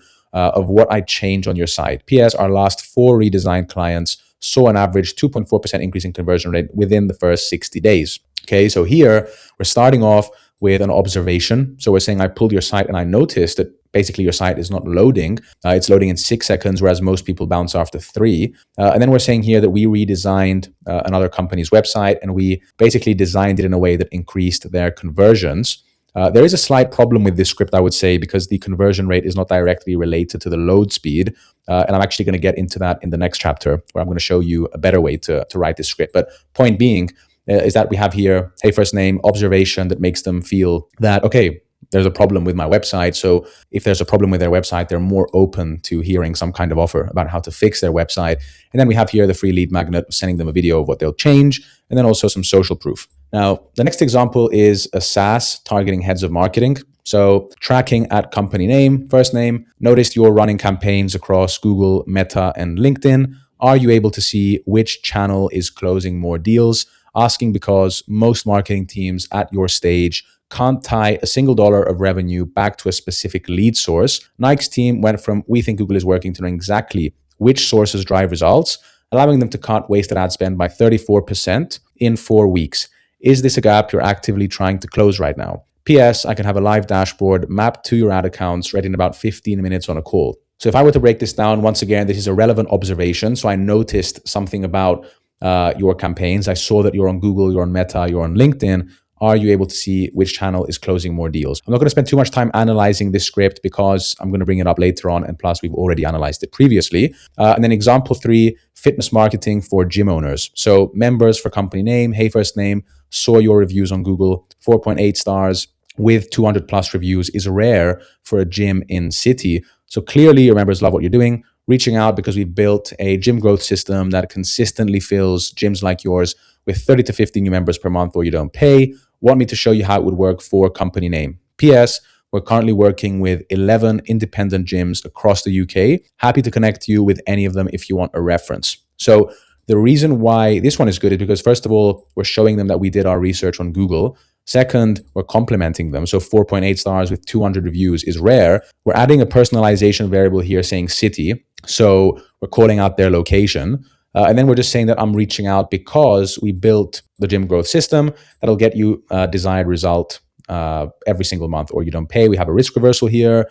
We have social proof. We're currently working with 11 independent gyms across the UK. And then we're also saying happy to connect you with any of them for reference. So that way, anyone can add social proof, especially when you don't add the name of the company that you helped. But if you actually say that I can give you a reference, then again, it increases the credibility. But as you can see, all 3 of these scripts are completely different. What I would say they have in common is that, first of all, they're making a relevant observation. So either about their website or about the channels that they're using for marketing, or it could be their Google status, their Google reviews. And then once again, always tying in the next sentence to either the question or just the observation that we made at the beginning.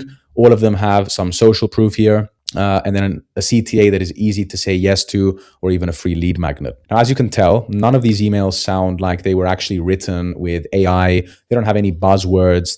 We don't have any templates. You can see that all of the scripts are different. We're not following a template and just applying them to different industries. I think that's the wrong approach for cold email. I see a lot of agencies, but also just generally companies running cold email campaigns, and we do a lot of audits, that they're just using the same template and adjusting it and modifying it depending on the industry. And once again, I think that's the wrong approach because every offer is different. Every offer requires you to make a different observation, to call out something different in the first line. Sometimes a risk reversal is required. Sometimes it's not required. Sometimes you might have the social proof. Sometimes you might not have the social proof. You might have to make up for it differently. Sometimes you have very relevant questions to ask. So then you can use the asking because bridge. Other times it just makes more sense to continue with a statement, and you don't need to use some kind of a question there. So it really just depends on what you're offering. Okay.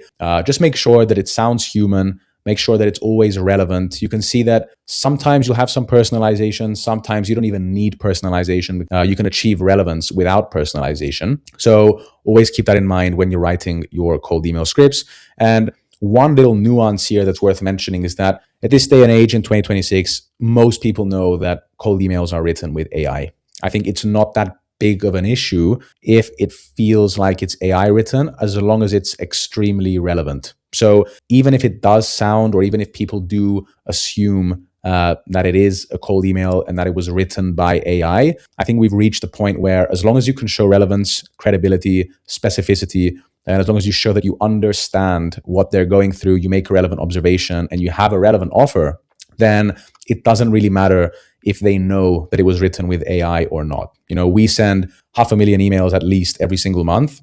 And a lot of the times we'll get on a call with people and they know that we sent them a cold email, but they still responded. So it doesn't always need to sound like it wasn't written by AI or that it's not a cold email. but it just needs to be extremely relevant. All right, now just to give you a few more examples, we're going to do a few bad email to good email rewrites. So we'll take 3 real world bad emails, rewrite them line by line, explaining every change, explaining why these emails are not good and how we're going to rewrite them. Okay. And these are, I'd say, 3 of the most common mistakes that I see and the most common types of emails that I receive in my inbox several times a week at least, which is why I think a lot of you might resonate with these specific types of emails. So the first rewrite is the feature dump email. So what it sounds like is, hi, first name, my name is James. I'm the founder of Iceberg. We specialize in website design, UX optimization, conversion rate optimization, A/B testing, and landing page development for e-commerce brands. We've been in business for 5 years, worked with over 200 clients.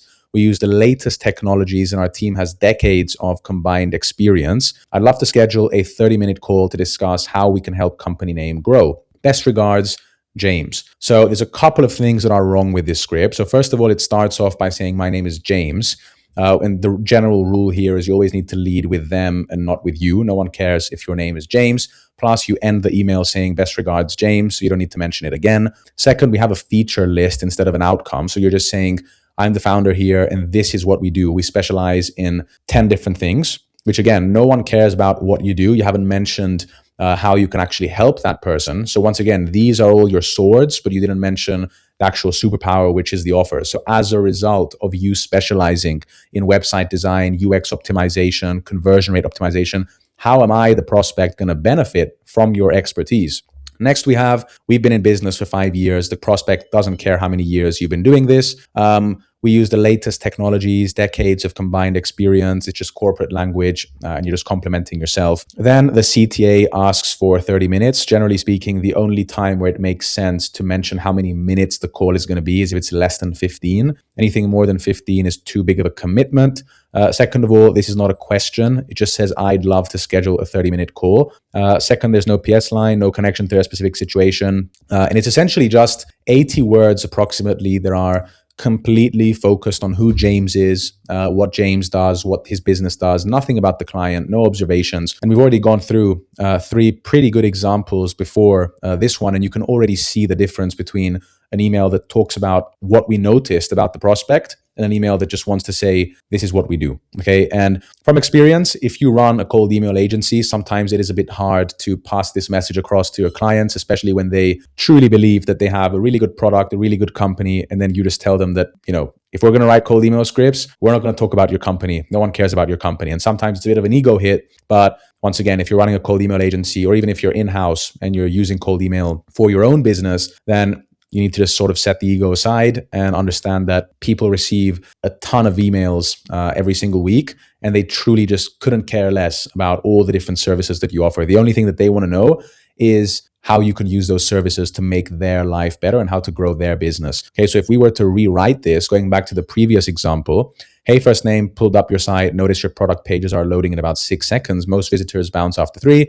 We rebuilt BrightPath's product pages from the ground up. We cut their load time in half, and we took their conversion rate from 1.2 to 3.1 in 30 days, all without changing their ad spend or traffic sources. Want me to record a quick 3-minute video walkthrough of what I'd change on your site? Our last 4 redesigned clients saw an average 2.4x increase in conversion rate within the first 60 days. So this is a very similar email to the one that I read previously, but you can see that now it's essentially James again. It's James who's selling the exact same service, but rather than saying this is what we do, he's just showing that, I'm a specialist in this and I observed that your website is slow and I can rebuild you a new website. But the thing is, we're saying that without actually having to mention everything that we do and all the services that we offer. Okay, we're opening with an observation, one specific problem, which is the page load speed. We have a case study, the without formula. We're giving away a free lead magnet instead of asking for 30 minutes. We're adding social proof with crispy numbers. We even have the name of the company that's also really important, and it also makes it more credible. And essentially the entire email is about the prospect and not about the sender. Okay, so now for the second rewrite, this is the educating email. Another really common massive mistake that I see, which you're just educating your prospect. No one wants to be educated by a stranger in their inbox. So let's go through it. Hi, first name. Hope you're doing well. I wanted to reach out because most companies your size don't realize that they're overpaying on their tech stack. The reality is that redundant tools create hidden costs that compound over time, and without a systematic review, these costs go unnoticed. We help companies like yours identify and eliminate wasteful software spending. Our clients typically save between 15 and 30% on their annual SaaS spend. Would you be open to learning more? All right, so here's everything that's wrong with this email. First of all, you start off by saying, I hope you're doing well, which once again is a filler because everyone knows you just want to sell your service. Second, I wanted to reach out because another filler phrase. So until you reach this part of the cold email script, it's basically just filler words. And it's already taking 1 to 2 seconds of your prospect's time. Then most companies your size don't realize it feels like you're preaching and educating. The reality is that redundant tools create hidden costs. Once again, feels like a lecture, not a cold email. Companies like yours is generic. We're not mentioning what companies. It's just not specific enough. And then the CTA is a bit vague. Okay. Now, the CTA wouldn't be vague if the rest of the email was more specific. But when you put it all together, it's just very vague. So if you wanted to sell this same service, we would change it into something like this. Hey, first name, notice company name is running both HubSpot and Salesforce. Any idea how much you're paying for features that exist in both? Asking because companies running both usually end up paying for features that overlap by 30 to 40%. We helped Cloudbase cut 4.2K a month in redundant SaaS spend in under 3 weeks without removing any tools their team actually used. Want me to send over a quick breakdown of where the overlap might be for company name? Takes about 15 minutes to put together, and it's yours regardless. Okay, so now we're opening with an observation and a specific question, which makes the asking because bridge actually work in the next line. We have specific numbers, 4.2K in under 3 weeks. We also have without removing any tools that their team is actually using, which addresses the fear that the optimization of their process means that they're going to lose access to whatever they're doing right now. A lot of people don't want a replacement. They just want an enhancement. The CTA is specific instead of being vague. And then we also have a PS line that reduces the friction even more because we're just saying it's only going to take 15 minutes. We're just sort of minimizing it. It just takes 15 minutes. It's going to be yours regardless. So once again, really good rewrite of the previous email. And then one more rewrite we have here is the all about me email. So hey, first name, I'm reaching out from Growth Loop. We're a leading B2B marketing agency that helps SaaS companies generate qualified leads through innovative outbound strategies. We leverage cutting-edge AI tools and our proprietary framework to deliver best-in-class results. We've helped over 50 SaaS companies increase their pipeline by an average of 40%. I would love the opportunity to discuss how we can deliver similar results for company name. Looking forward to hearing from you. First of all, hello, first name is too formal. We're using more we and I statements than you, which is very backwards in terms of that ratio. We have a lot of buzzwords here that we mentioned previously to remove: leading, innovative, cutting edge, proprietary, best in class. I would love the opportunity to discuss.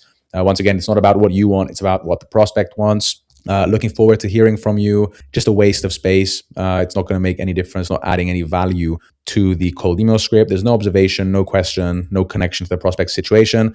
I also noticed here that there's no contraction. So instead of saying we've helped, it's we have helped, which is also a bit unnecessary. So if we were to rewrite this, we would say, hey, first name, so company name is hiring 2 account executives. Are you thinking about how to fill their calendars once they ramp up? Asking because we help TrueStack Software add 34 qualified meetings in 45 days using cold outbound without increasing their ad budget. Mind if I send over a quick breakdown of who we target and what we'd say for company name? Companies that layer outbound on top of inbound typically see 30 to 40% lower cost per qualified meeting, okay? It feels like these are 2 completely different offers because of how vastly different they are, but we're pitching the same thing. We're just pitching here lead generation services, and we're doing the same thing here. We're a leading B2B marketing agency, okay?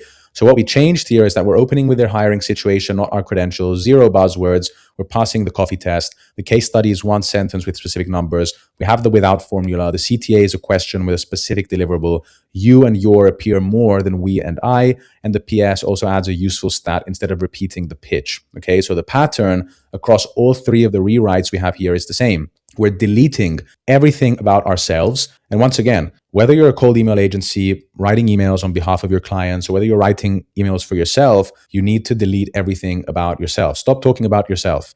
Open and just talk about the prospect. Okay, open about something. Open with something about the prospect. Replace all your features and buzzwords with a specific outcome and phrase it in a way that passes the coffee test, something simple and easy to follow. Add a case study in 1 sentence with numbers and a time frame. Make the CTA a question about a specific deliverable, and then add a PS line as well. Okay, and if you can take any email that you've written and run these 5 steps on it, you will end up with something that is worth sending and much more likely to get positive responses. Now, I know some of you watching this email, you might be beginners. Some of you might have a lot of experience with cold email, and you might be wondering, do people actually send emails like that? And unfortunately, the majority of people who are sending cold emails just talk about themselves. They're educating people. Most companies do this, and this is the result. And if people needed a lecture or to be educated, they would just check Google, and they don't need to receive a cold email about that. And then finally, we also have the feature dump, just talking about features. So if I would reverse engineer that, talk about outcomes, don't educate people, don't talk about yourself, and just do whatever you can to make them as similar as possible to the way that we rewrote these scripts. And I guarantee you're going to see much better results from your cold email campaigns. All right, so the next chapter is split testing, arguably one of the most important things when it comes to cold email. How do you actually split test? How do you find what works? When you find what works, how do you double down on it? How do you eliminate things that don't work? And how do you actually go about building a system that you optimize over time? Because that's the whole point of cold email. And we see this way too often where people just run different variants and they split test things at random without actually thinking why they're split testing. What is the purpose of this split test? What even am I split testing? Am I split testing the CTA, the opener, the body? And a lot of the times the tests are so all over the place where you're not actually testing anything because you're changing too many components at a time. You're doing the wrong components in the wrong order. And that's why you're never able to optimize your cold email campaigns. So the best cold email you've ever written might not work, not because it's bad, not because you broke any of the rules that we mentioned, because the market didn't care about that particular angle. Okay. And the only way to find out is to test. And that's why I'm against using very strict and rigid templates and very strict and rigid angles and formats and structures, because every market is different. Every market responds differently. So the only way to know what works is by testing. So just because someone or some guru on the internet told you that this is a good template, you take it with a pinch of salt. And if you believe that this template or this specific structure has a chance to work in your market, the only way to know if it's going to work is by testing it. You'll be surprised that sometimes the things that you think are not going to work might end up being your best performing scripts or offers. Okay, so the best thing you can do is just test. Okay, so what do you actually test and in what order? So the first step is testing the offer. You start with 5 genuinely different offers, not 5 versions of the same offer. If the offer doesn't resonate, no amount of copywriting is going to save it. Once you find the winning offer, you test the frame. Okay, so you want to keep that same offer and you just test how you frame it.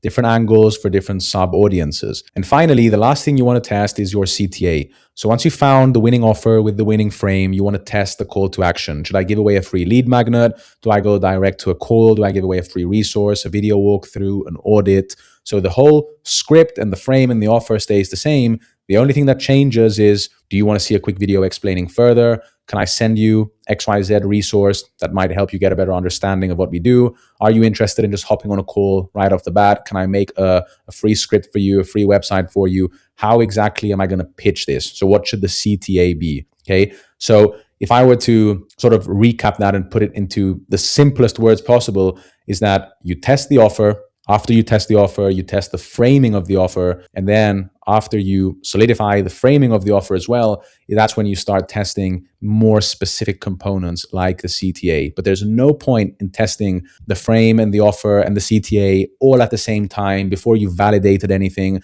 There's no point in validating the frame before you validate the offer. Okay. The first thing you do is you validate the offer before you do anything else. And a lot of you might be wondering, what do you mean by validate? So how do I know if something is working? Well, the minimum benchmark is usually 1 in 500. So 1 engaged lead per 500 contacts. This means that it's worth continuing. Okay. And you always want to test one variable at a time during iteration and optimization. This is a non-negotiable. Okay. If you're testing a bunch of things at the same time, if you want to test a variant and you're just changing the CTA and the opener and the subject line all in one test, you're never going to be able to understand what actually led to getting better or worse results. Okay. And it goes without saying that every audience you reach out to requires a different test, because larger, more enterprise clients might require more context, different offers. They might require a different frame, a different CTA compared to small to medium sized businesses. So every audience requires new offers, new framing, and new testing for the CTA or the lead magnet. Not every audience is going to respond in the same way. And one really important thing to mention is that you shouldn't just look at the reply rate. Reason being, a 3% reply rate with a 40% positive reply rate means 1.2% engaged leads. An 8% reply rate with 12% positive replies means a 1% engaged leads. Okay, so the worst campaign in terms of reply rate is actually outperforming. So always look at engaged leads per contacts sent. Okay, and then once again, I just want to really emphasize this, that there's a lot of nuance when it comes to testing. So the benchmark when you're going after enterprise companies is oftentimes going to be slightly different. So 1 in 500 might work for small to medium sized. When you're going after enterprise, it might be 1 in 750. It might be 1 in 1,000 because there's oftentimes more gatekeepers. It might be harder to generate interest from enterprise clients than it is for maybe local businesses. They also receive less cold emails. And that's why it's important that you understand that every single market is different. It's different in the sense of the geographies. US companies, UK companies, Western European companies receive more cold emails than the Middle East or Asia. So it's more likely that those markets are more saturated. Hence, you might expect slightly worse results than if you go and you tap into less saturated markets. The size of the company that you're reaching out to is also going to determine the kind of results that you're going to see. The offer that you're pitching is also going to determine the kind of results that you're going to see. Some offers are harder to pitch than others. Some markets are harder to crack than others. So always take everything that I'm mentioning in this video with a pinch of salt. And the main thing you need to understand from this chapter here is just that you need to do a shitload of split testing. Every single thing about your cold email campaigns is worth split testing, starting with the offer, then moving into the frame, then moving into the CTA, and repeating this process for every single kind of market that you want to reach out to. All right, so continuing now on the topic of split testing, we're just going to talk about how to actually write your variant set. So in other words, we're using a 3-step sequence, and every step of the sequence is going to have maybe 3 to 4 variants or 4 to 5 variants. So how do you actually go about writing those different variants? Well, first of all, you want to write your best email first. Okay, don't write all variants at the same time. Write the first one, okay, the single best version that you can think of using everything that you've learned from this course, the opener, the body, the CTA, the PS line. That's going to be your variant A, your starting point, the initial offer, the best version that you can think of. Then you want to change the angle, not the words. So the most common mistake is writing variant B by just rewording variant A. Okay, so changing a couple of words is not going to make a difference to your results, and it's not a valid split test. Okay, it's just going to be the same email with different words. A real variant change is the angle. Okay, so changing what you're actually leading with. Okay, and 3, you want to keep the offer the same across all variants. Okay, this is critical. If you change the offer and the angle at the same time, you're not going to know which one made the difference. So all 5 variants should offer the same core value. What changes is how you present it, what you lead with, what emotion you're triggering. Okay, and finally, you vary the CTA type across 1 to 2 variants. So most variants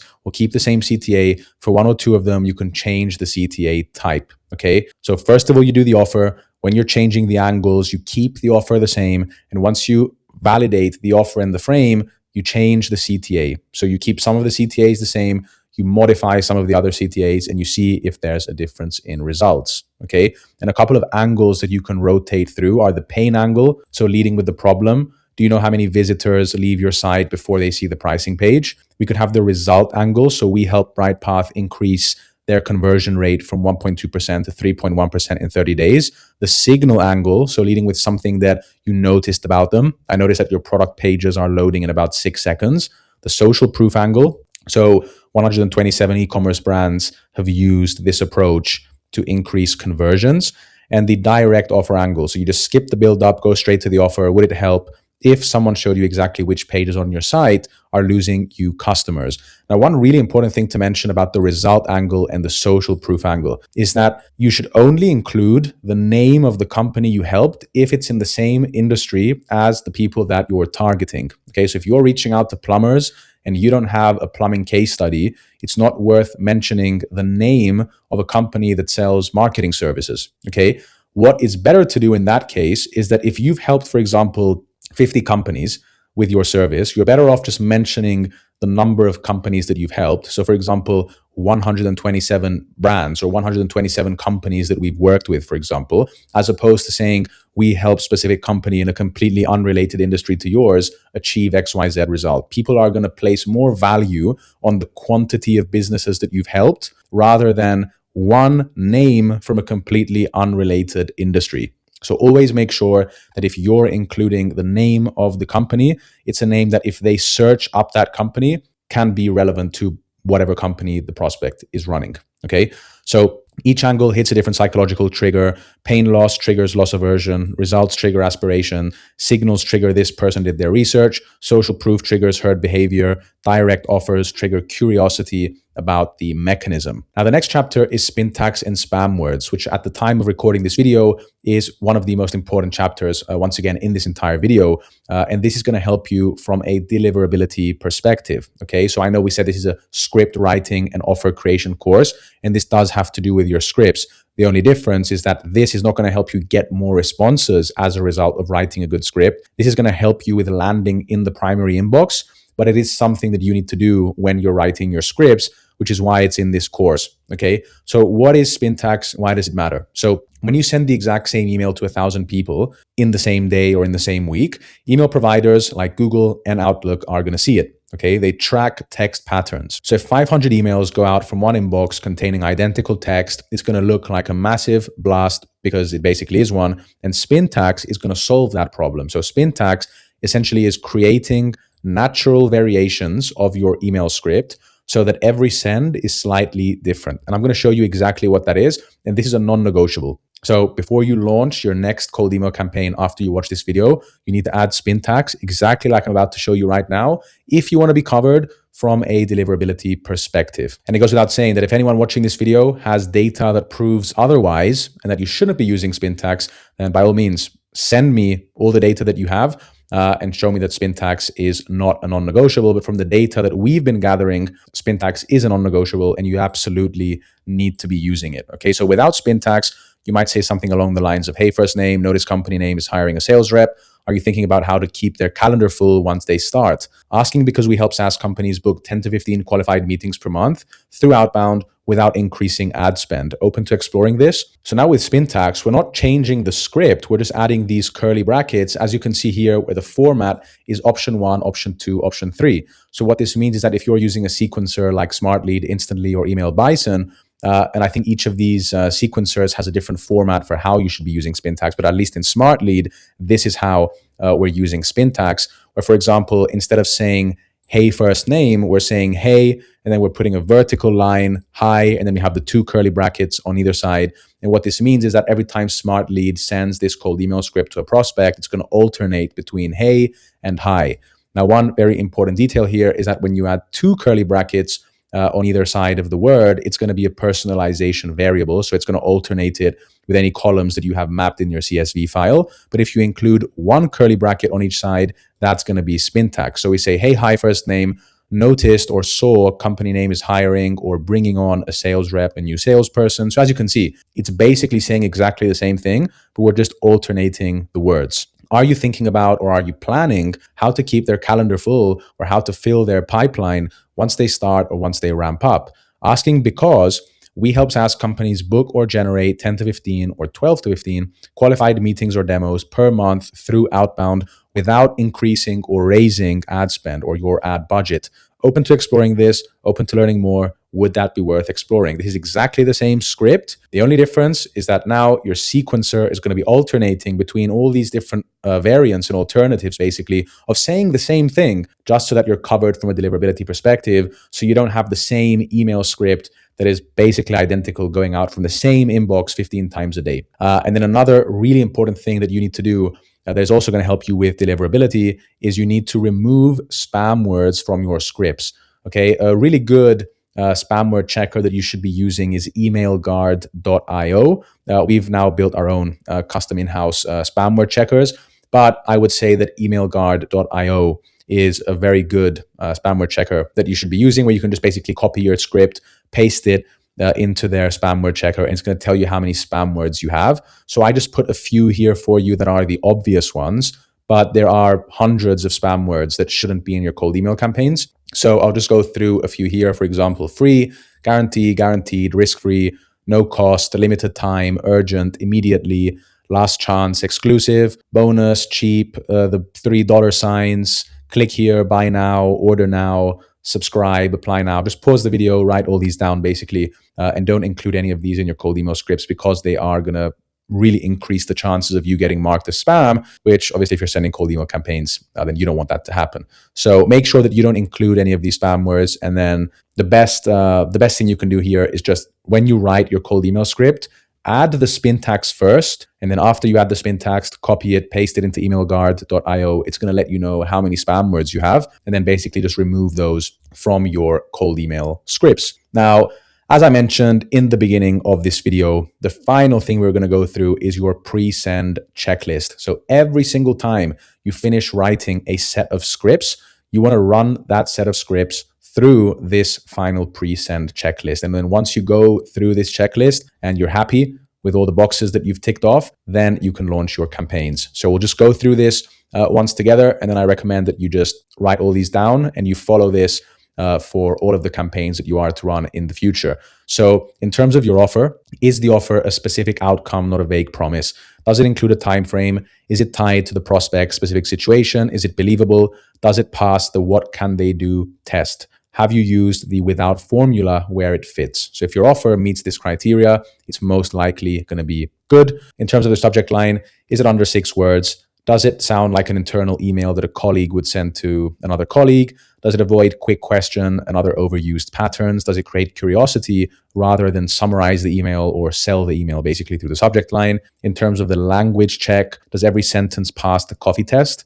Meaning, can you actually say this to a friend at a coffee shop? Are you using the word you more than the word I or we? Are there any fluffy words or buzzwords that you can delete or swap out for plain English? Have you used contractions in your entire script? In terms of psychology, are you showing relevance, not educating people? Are you poking the bear, not pitching? Are you selling superpowers, meaning your offer, or your sword, which is your service?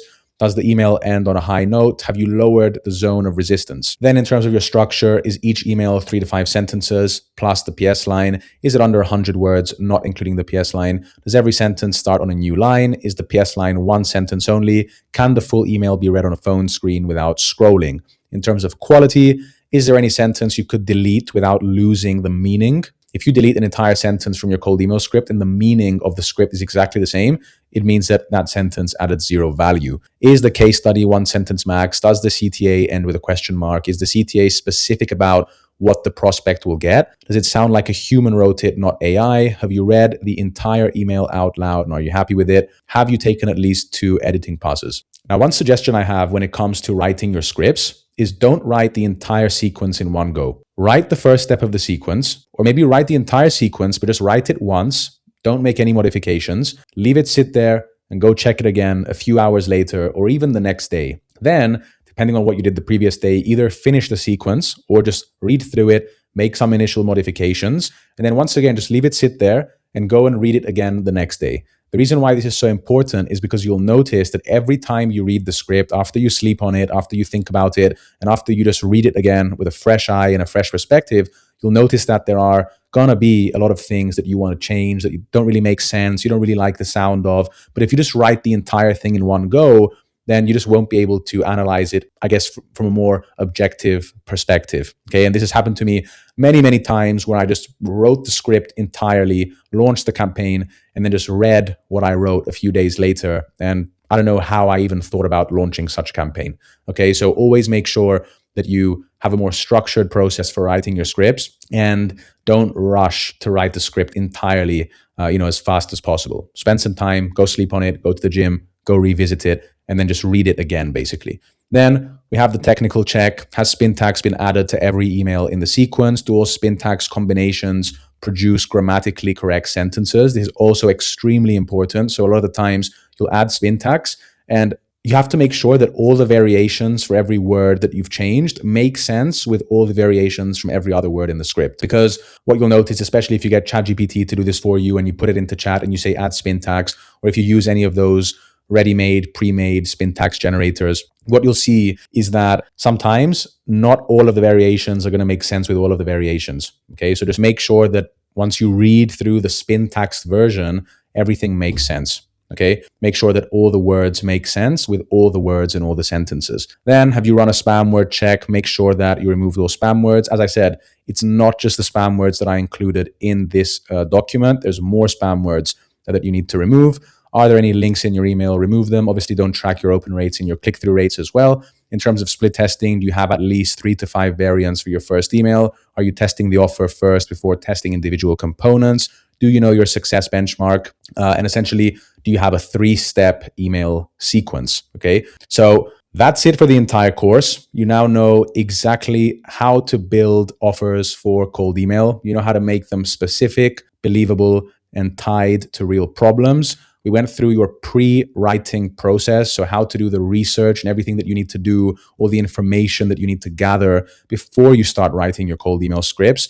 We went through every single component of your scripts, from the subject line to the opener to the body to the CTA, social proof, and PS line. We went through split testing and writing your follow-up sequences and how to improve everything based on data and not based on your own assumptions and guessing.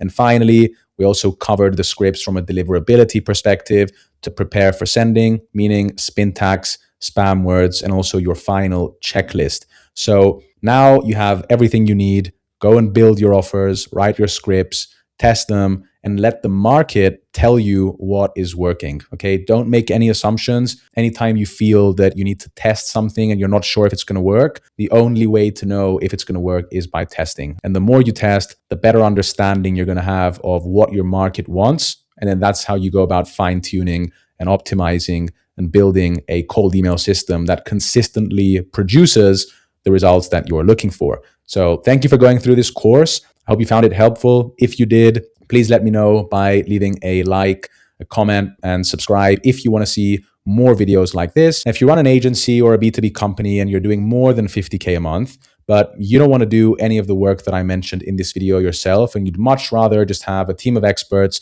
come into your business, set up a whole cold email system for you that delivers qualified sales appointments consistently, then just click on the first link in the description to book a call with me. And if you run a cold email agency, or once again, a B2B company, but you don't want us to come in and build the system for you, and you'd much rather just have expert coaching and mentorship from myself, one-on-one, completely tailored to your goals and your business, then just click on the second link in the description, fill in the application form, and then I'll reach out to you if we're a good fit to work together. But thank you for watching. Once again, hope it was valuable. If you have any questions, leave them in the comments, and I'll see you in the next video.